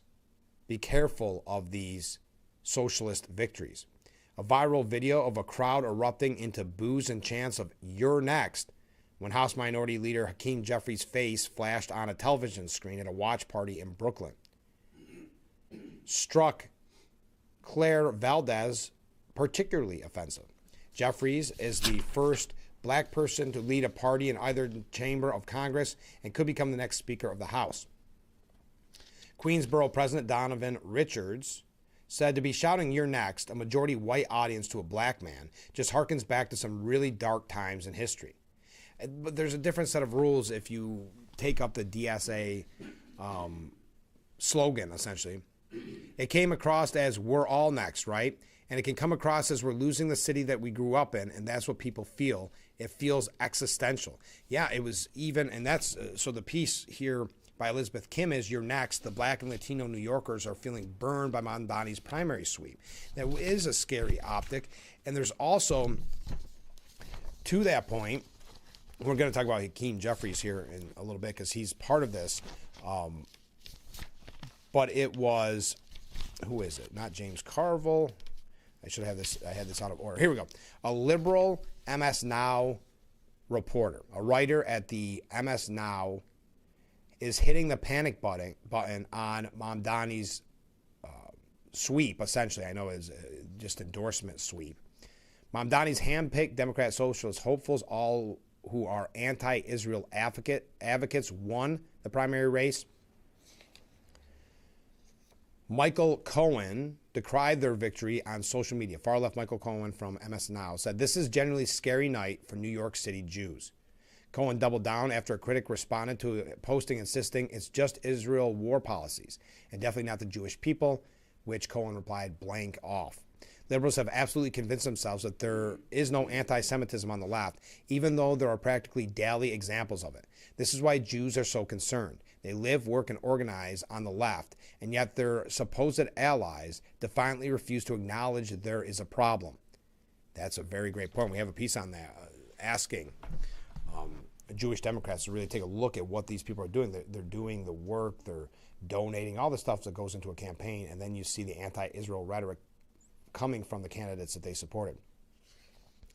The writer called out Lander, who Cohen accused of admitting to promoting anti-Semitic tropes after the Jewish Mamdani ally acknowledged in an interview he felt queasy attacking AIPAC because of the insinuations regarding Jews, money, and power, but said, "I have to in order to ascend in progressive politics." Wow. That is scary. But to this liberal writer on MS Now, again, Michael Cohen, not related to Trump's former attorney, that it is a genuinely scary night for New York City Jews. We've got more on this, but coming up next, we're going to be talking with our friend Gary Smith. Gary Smith, of course, from the Steuben County Veterans Service Agency. If you are a veteran, you're a family member that's a veteran, you do not want to miss this. So there's a very special movie viewing and a seminar coming up, and we're going to learn all about it after this. So stay with us. This is Frankly Speaking here on WYDC TV, Big Fox. Accidents happen.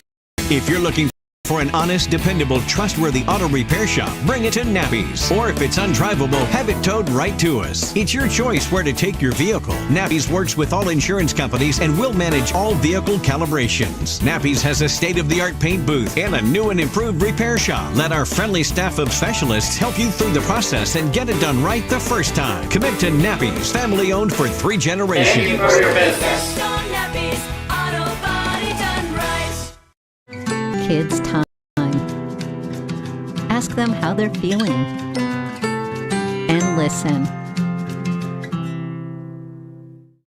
Thousands of New Yorkers live in nursing homes and long-term care facilities. Their neighbors, friends, and family members. When they feel their well-being is jeopardized, the Long-Term Care Ombudsman Program is there to help. Ombudsmen educate, empower, and advocate for long-term care residents. They investigate complaints, resolve issues, and facilitate improvements. Long-term care residents or their loved ones who have questions or concerns should contact AIM Independent Living Center at 962-8225. Wedding and prom season is here, so plan to dress to impress. Make Tallman's and Painted Post your first and only stop on your list. With hundreds of styles to choose from, ranging from classic to contemporary, Tallman's has the perfect tux to fit you and your budget. This just in, save 25 to 75% off all remaining women's wear. You don't want to miss this once-in-a-lifetime sale, so hurry in for the best selection and unbeatable prices while they last. That's Tallman's in Painted Post.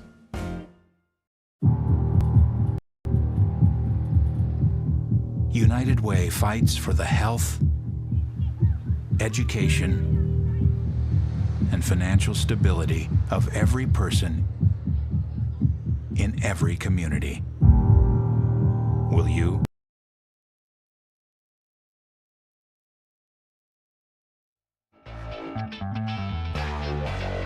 The Frankly Speaking Lucan, brought to you by Boss Security in Horseheads. Contact them today for all your business and home security needs. Welcome back to Frankly Speaking here on WYDC TV Big Fox. I'm your host, Frank Aiken. We're broadcasting from the Hesselson studio, and Gary returns to the Hesselson studio. How are you? It's good to see you. And it's great to be here. I really appreciate you inviting me in. Yeah, it's been a little while since we talked, and I think this is really neat what you have coming up. Tell us about, and it's Gary Sinise, he's the executive producer. Tell us about Brothers After War. So, Brothers After War is actually a sequel to Brothers at War. The producer of this movie, he has a couple brothers in the military, and he was embedded with them back in 2005, 2007 timeframe in Iraq. So he's had some of these experiences firsthand himself.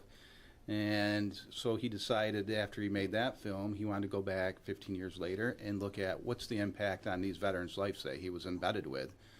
So it gives us a look at, what our veterans are coming back to after they're going to war, and some of these guys multiple deployments, and these soldiers and Marines. So it's a good look in how their life has changed and how it's been affected. And what I think is interesting, and this seems kind of typical of Gary Sinise, he does so much for veterans. And what this is, you can correct me if I'm wrong, they tour around with this movie, Brothers After Arms, and it's a movie, and it's also a seminar, is that correct? And that's correct. So it's about a 2-hour movie, a little under 2 hours, hour and 45 minutes maybe. So they put the movie on. After the movie, they provide a little bit of lunch. They do a seminar afterwards. They give you a journal.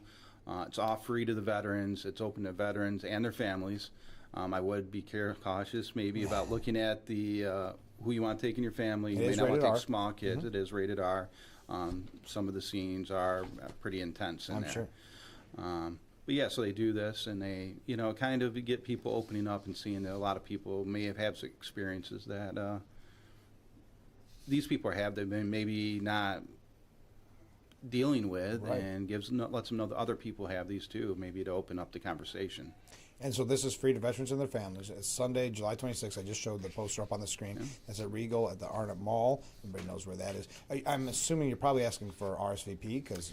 Yeah, please RSVP. I think there's 88 seats in the theater there, and that way they know how, yeah, right. Of course, make arrangements for lunches and all that stuff. Sure. Like I said, it's completely free. It's just not veterans either. First responders are welcome to come because they have a lot of the same tragedies, maybe not in the same type of tragedy all the time, but or emotional situations they find them in. So they're welcome to join as well. Why did you for lack of a better word, get involved in this? What made you want to bring the movie and the Seminar Brothers After War to our area? Well, I think in our area, when you look at it, we are one of the largest by percentage of population in the state of New York by our eligible people can serve. We're number 2, and Chemung's like number 3 in the state in counties, out of 57 counties. Yeah. Doesn't mean we have the most people, but so we're a really military, how do I want to say it, focused communities here. We have a lot of pride in our military and our family members that go out and serve, and friends and brothers and sisters.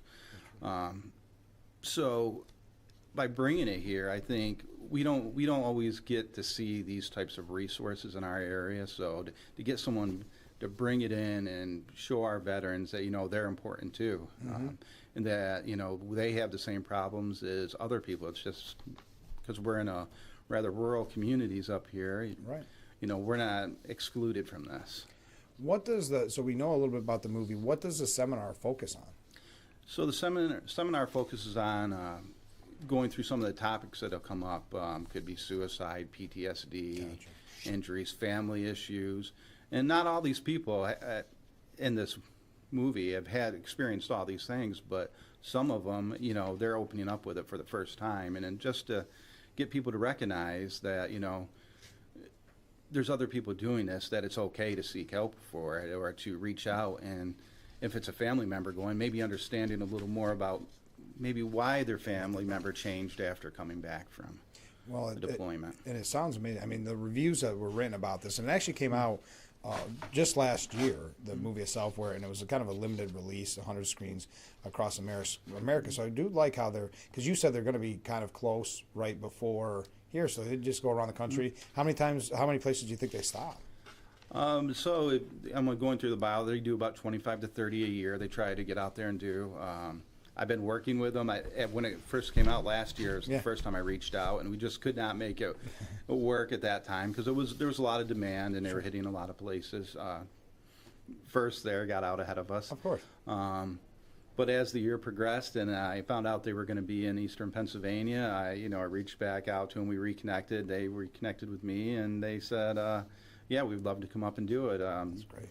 Sold us on this beautiful area we have. Come up here, let our veterans know that they're important too. What's the reaction been when you've been promoting it? It's been positive. Okay. It's really been positive.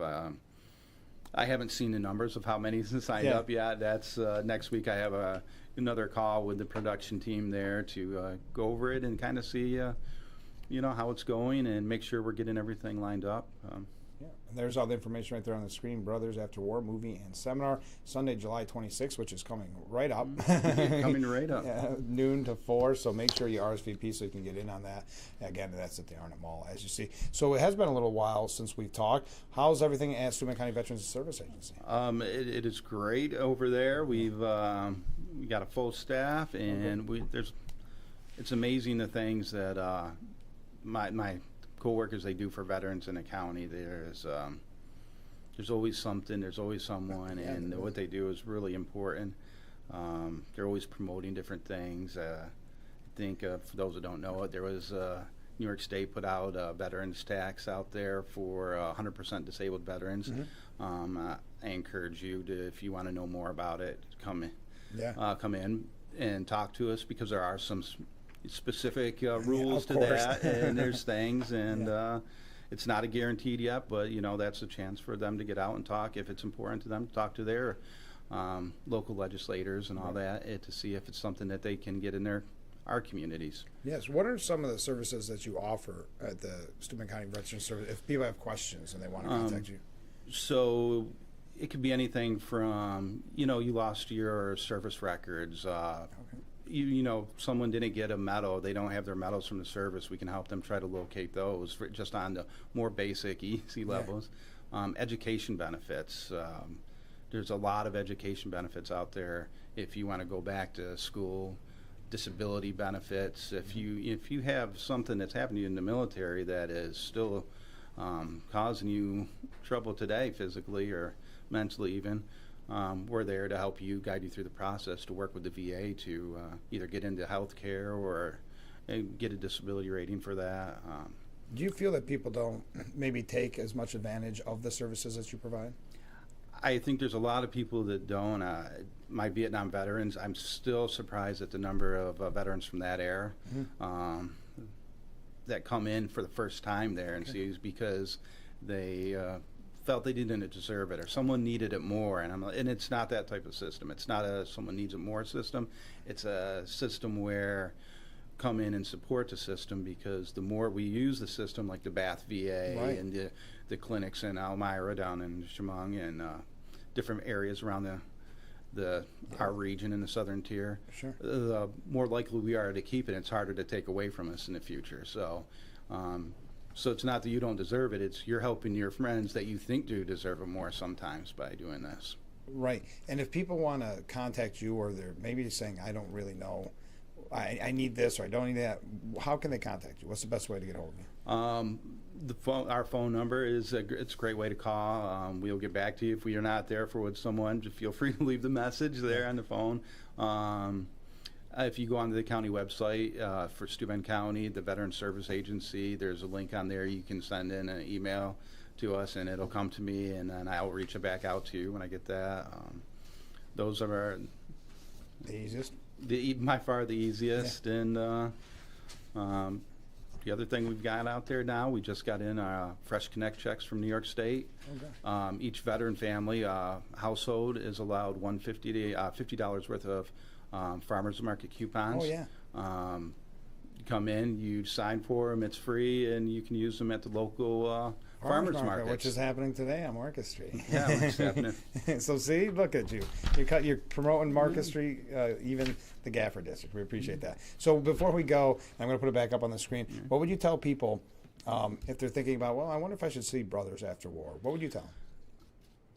I think it's an opportunity for you to now that you've come back and you've had time to process this, especially if you're a veteran that's been through that, or someone that's been through some traumatic experiences, it's a time for you to meet up and build camaraderie with other people that share your experience, because sometimes that's the best medicine. The best way to heal is to be with those people and share your experiences with those people. So it's a healing experience, I believe. So RSVP today. Gary, Gary, thanks so much for being on the program. Let's do this again soon. Anything comes up, we're always here for you. Appreciate it. Thank you very much. All right, we'll be right back with Frankly Speaking after this.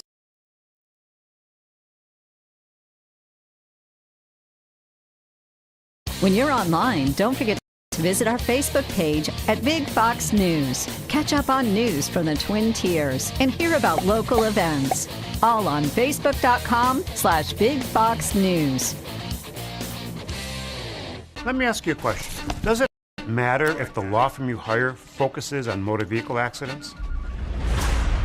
Has the experience to take on big insurance? Will go to court to win, has won over $1 billion for their clients. If that matters to you, come to William Mattar. We are the largest motor vehicle accident firm in the state. Call William Mattar for the recovery you deserve. Hurt in a car, it matters who you hire.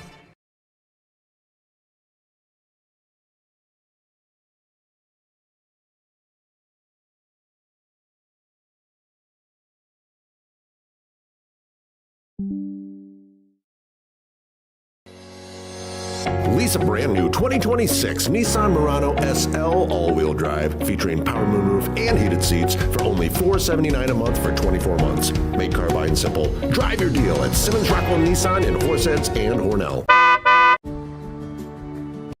How we start a conversation matters. Text CONVO to 51550 for weekly conversation starters and connect more with parenting.org from Boys Town. Hi, I'm meteorologist Brandon Weathers. The chance for some showers and thunderstorms with us today. A high of 79, easterly winds, temperatures bottoming out in the mid to upper 50s. Then for our Friday, additional shower and thunderstorm potential, low 80s. We'll find more wet weather for our Saturday, but after that, we will start to consistently rise not only above daily average highs, but closer to some 90s as we head through the start. The Frankly Speaking Roof Cam, brought to you by Boss Security in Horseheads. Contact them today for all your business and home security needs. We are back, broadcasting live from the Hesselson studio. And we want to thank Gary Smith from Steuben County Veterans Service Agency for being on the program this morning. That sounds like quite an event that's coming up. And again, just as a reminder, it is this Sunday at the Arnott Mall. RSVP right there. You can see the website as well. So we hope everybody can make it out. All right, let's go to some viewer comments. We're running just a tad bit late, so we'll have to take a break here pretty soon. But think about it, says this viewer. It starts with our school parents.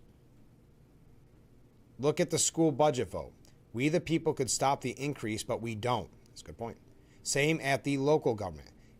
Vote, get involved. Maybe there's more going on in Chemung County than you know. That is why Moss lost. Could be. I don't, we talked with both candidates numerous times. I think we were all surprised by, not all, but I think there was a surprise that Moss lost, the incumbent. That doesn't always happen, as you know. But I do agree to your point. We need to get more involved. If it's not, you say, I don't have time to run for school board or my town board. Okay, well, do you have time to go to a meeting occasionally? Do you have time to maybe get out and vote? I mean, with primaries, I was not in there. Honestly, if I wanted to speed do it, probably a minute, maybe 2 at the longest, to walk in, sign my name, walk out. You didn't have to waste time taking out your ID. But you go in, you vote, and you're out. So again, yes, even if that's the level of involvement that you want, to spend 2 to 4 minutes a year voting, let's give it for the whole year with school budgets and all. Let's say 15 minutes. Get involved there. Maybe go to your town board meetings. Have a say. But I agree with you. All right, comment from a different viewer. The DSA, the Democrat Socialists of America, will get a kick in the butt come election time. But an important point, given the low turnout in the primaries, is that the far left is energized, and this should be a stern warning to Republicans that they need to get out and vote, just as you keep reminding us to do, Frank. Keep up the necessary and great work you do, and thank you for it. Well, thank you. That's very kind of you. Yeah, I know it sounds like a broken record or beating a dead horse or however you want to say it, but the vote is going to be very important in November. And if you sit back, whether there's a kind of apathy or whether it's, you're angry at Republicans for not doing enough. When DSA gets in there, you think Albany's bad now or you think Washington's bad now. But the media, even though it was just a 7% vote that got a lot of these people in, Democrat Socialists are coming for 2028. The group is asking members across all 250 chapters to weigh in who they want to back in the next presidential election and why. First of all, there's 250 chapters of the Democrat Socialists of America. Wow. So they're asking who they want to back. Well, this is interesting. We'll see. Maybe a President Zohran Mamdani. AOC, maybe. That's the elephant in the room. Where will she decide to run against Chuck Schumer or decide to run for president? But the 2028 push for the Democrat Socialists of America has begun. We got to take a break. Stay with us. We'll be right back with Frankly Speaking. Keep those comments coming in.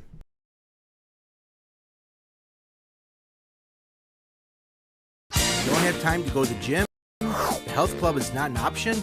Come to Hesselson today and see why swim spas and fitness systems can fit into anyone's yard and budget. 12-foot, 14-foot, 15-foot, 18-foot dual temperature hot tub and swim spas are all on display in Hesselson's indoor and outdoor showroom.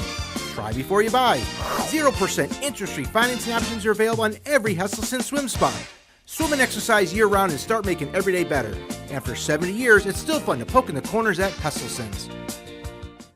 Nearly 5 kilos of cocaine has been seized in a bust. Thousands lined the pier at Seneca Harbor. Race weekend brought thousands to Watkins Glen International. Hundreds and Horseheads joined other cities around the country on Saturday for the No Kings protest. Give kids time. Just 5 minutes a day. Ask them how they're feeling. And listen. Serviu Credit Union is proud to be celebrating 70 years of serving members in our communities. And what better way to celebrate than to pass along some savings to you? Now through September 30th, take 0.70% APR off our current auto loan rates. And we're gifting a $70 gift card to all auto loans over $10,000 to help buy your first tank of gas. Apply in person, online, or over the phone, and start enjoying the benefits of teaming up with ServU Credit Union. Thank you for giving us the chance to serve you.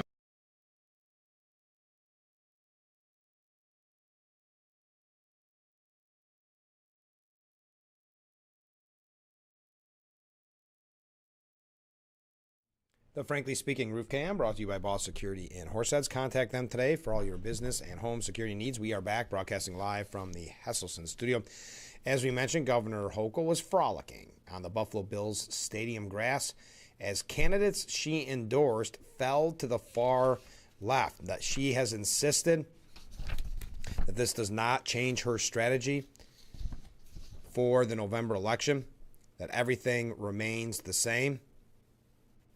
Hochul telling reporters, "I've never said we're unified as a party. I've been involved in this political party my entire life. No one has ever accused us of being fully united behind one individual, one concept. That's okay. We speak for many voices." I don't know. The Democrats are.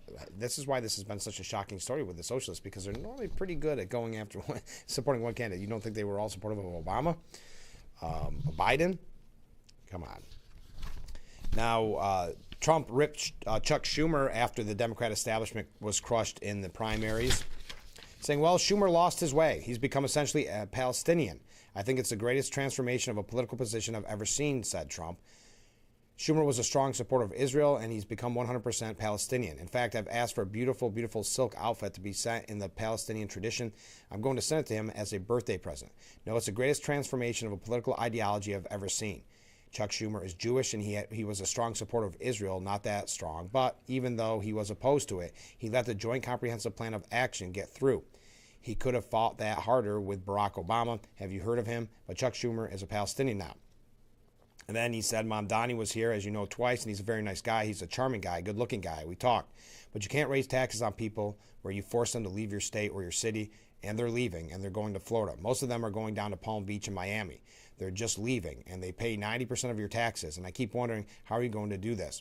So in reference to everyone leaving and being crushed in the Democrat primary, Hakeem Jeffries was trolled, as they say,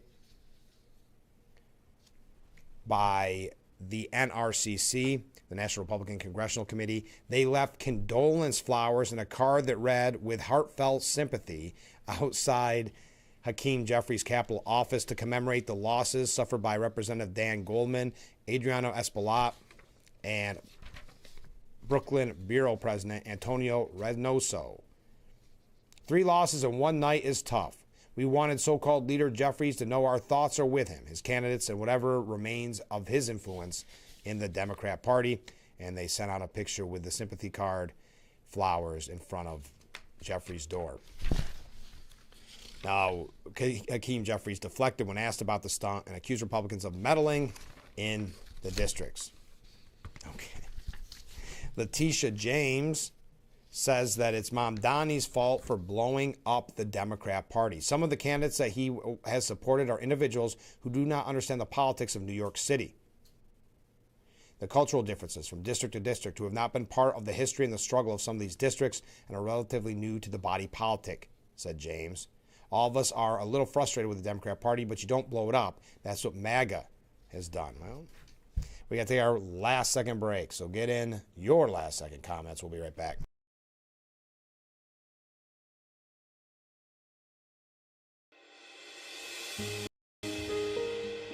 I'm Grace. I'm Ida, and I lived in California. To me, was just a puppy when I moved in. He's a emotional support animal. I had Missy, who is 15 years old and blind.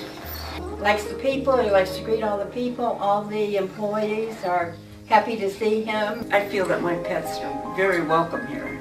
I feel very welcome here. I think it's great. Summer in New York State is the perfect time to get away. To turn moments into your favorite memories. To reconnect and soak up the sun. Or to unplug and unwind together.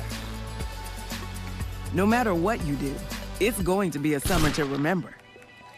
You don't want to miss it. New York State, everything you love. Plan your summer escape at iloveny.com.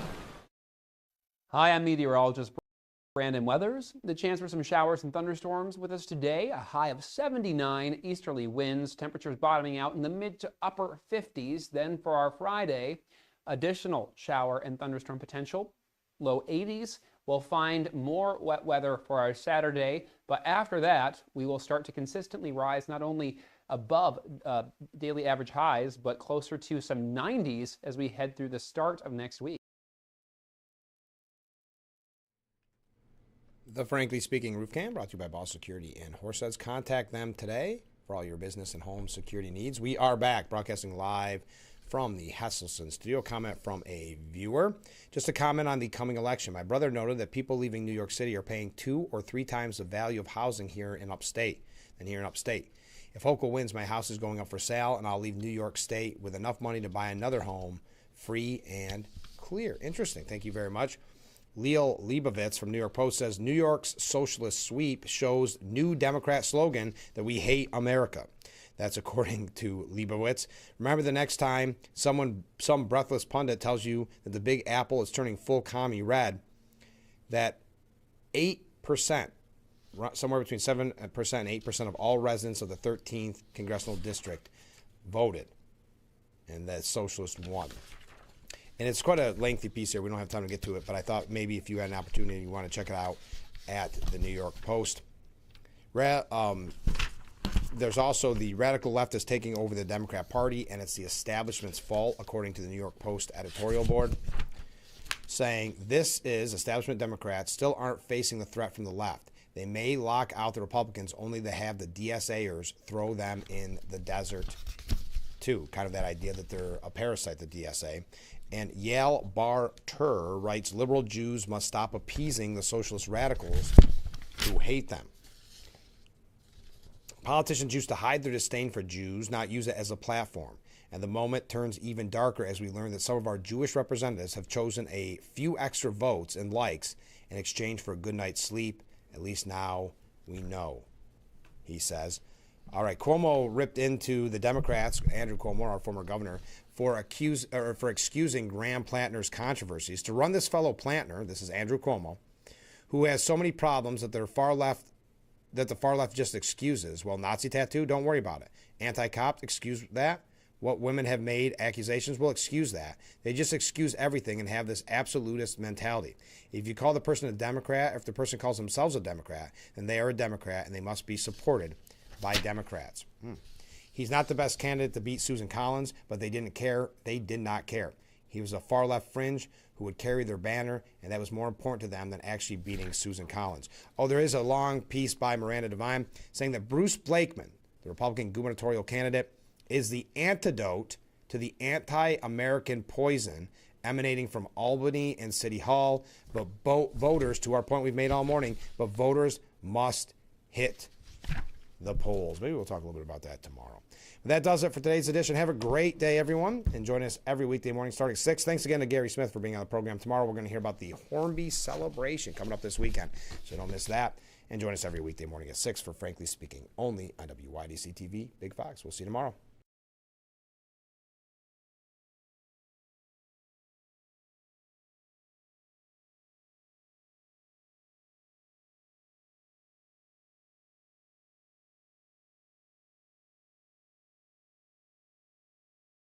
What better way to start or end every day than relaxing in your very own Hesselson's hot tub?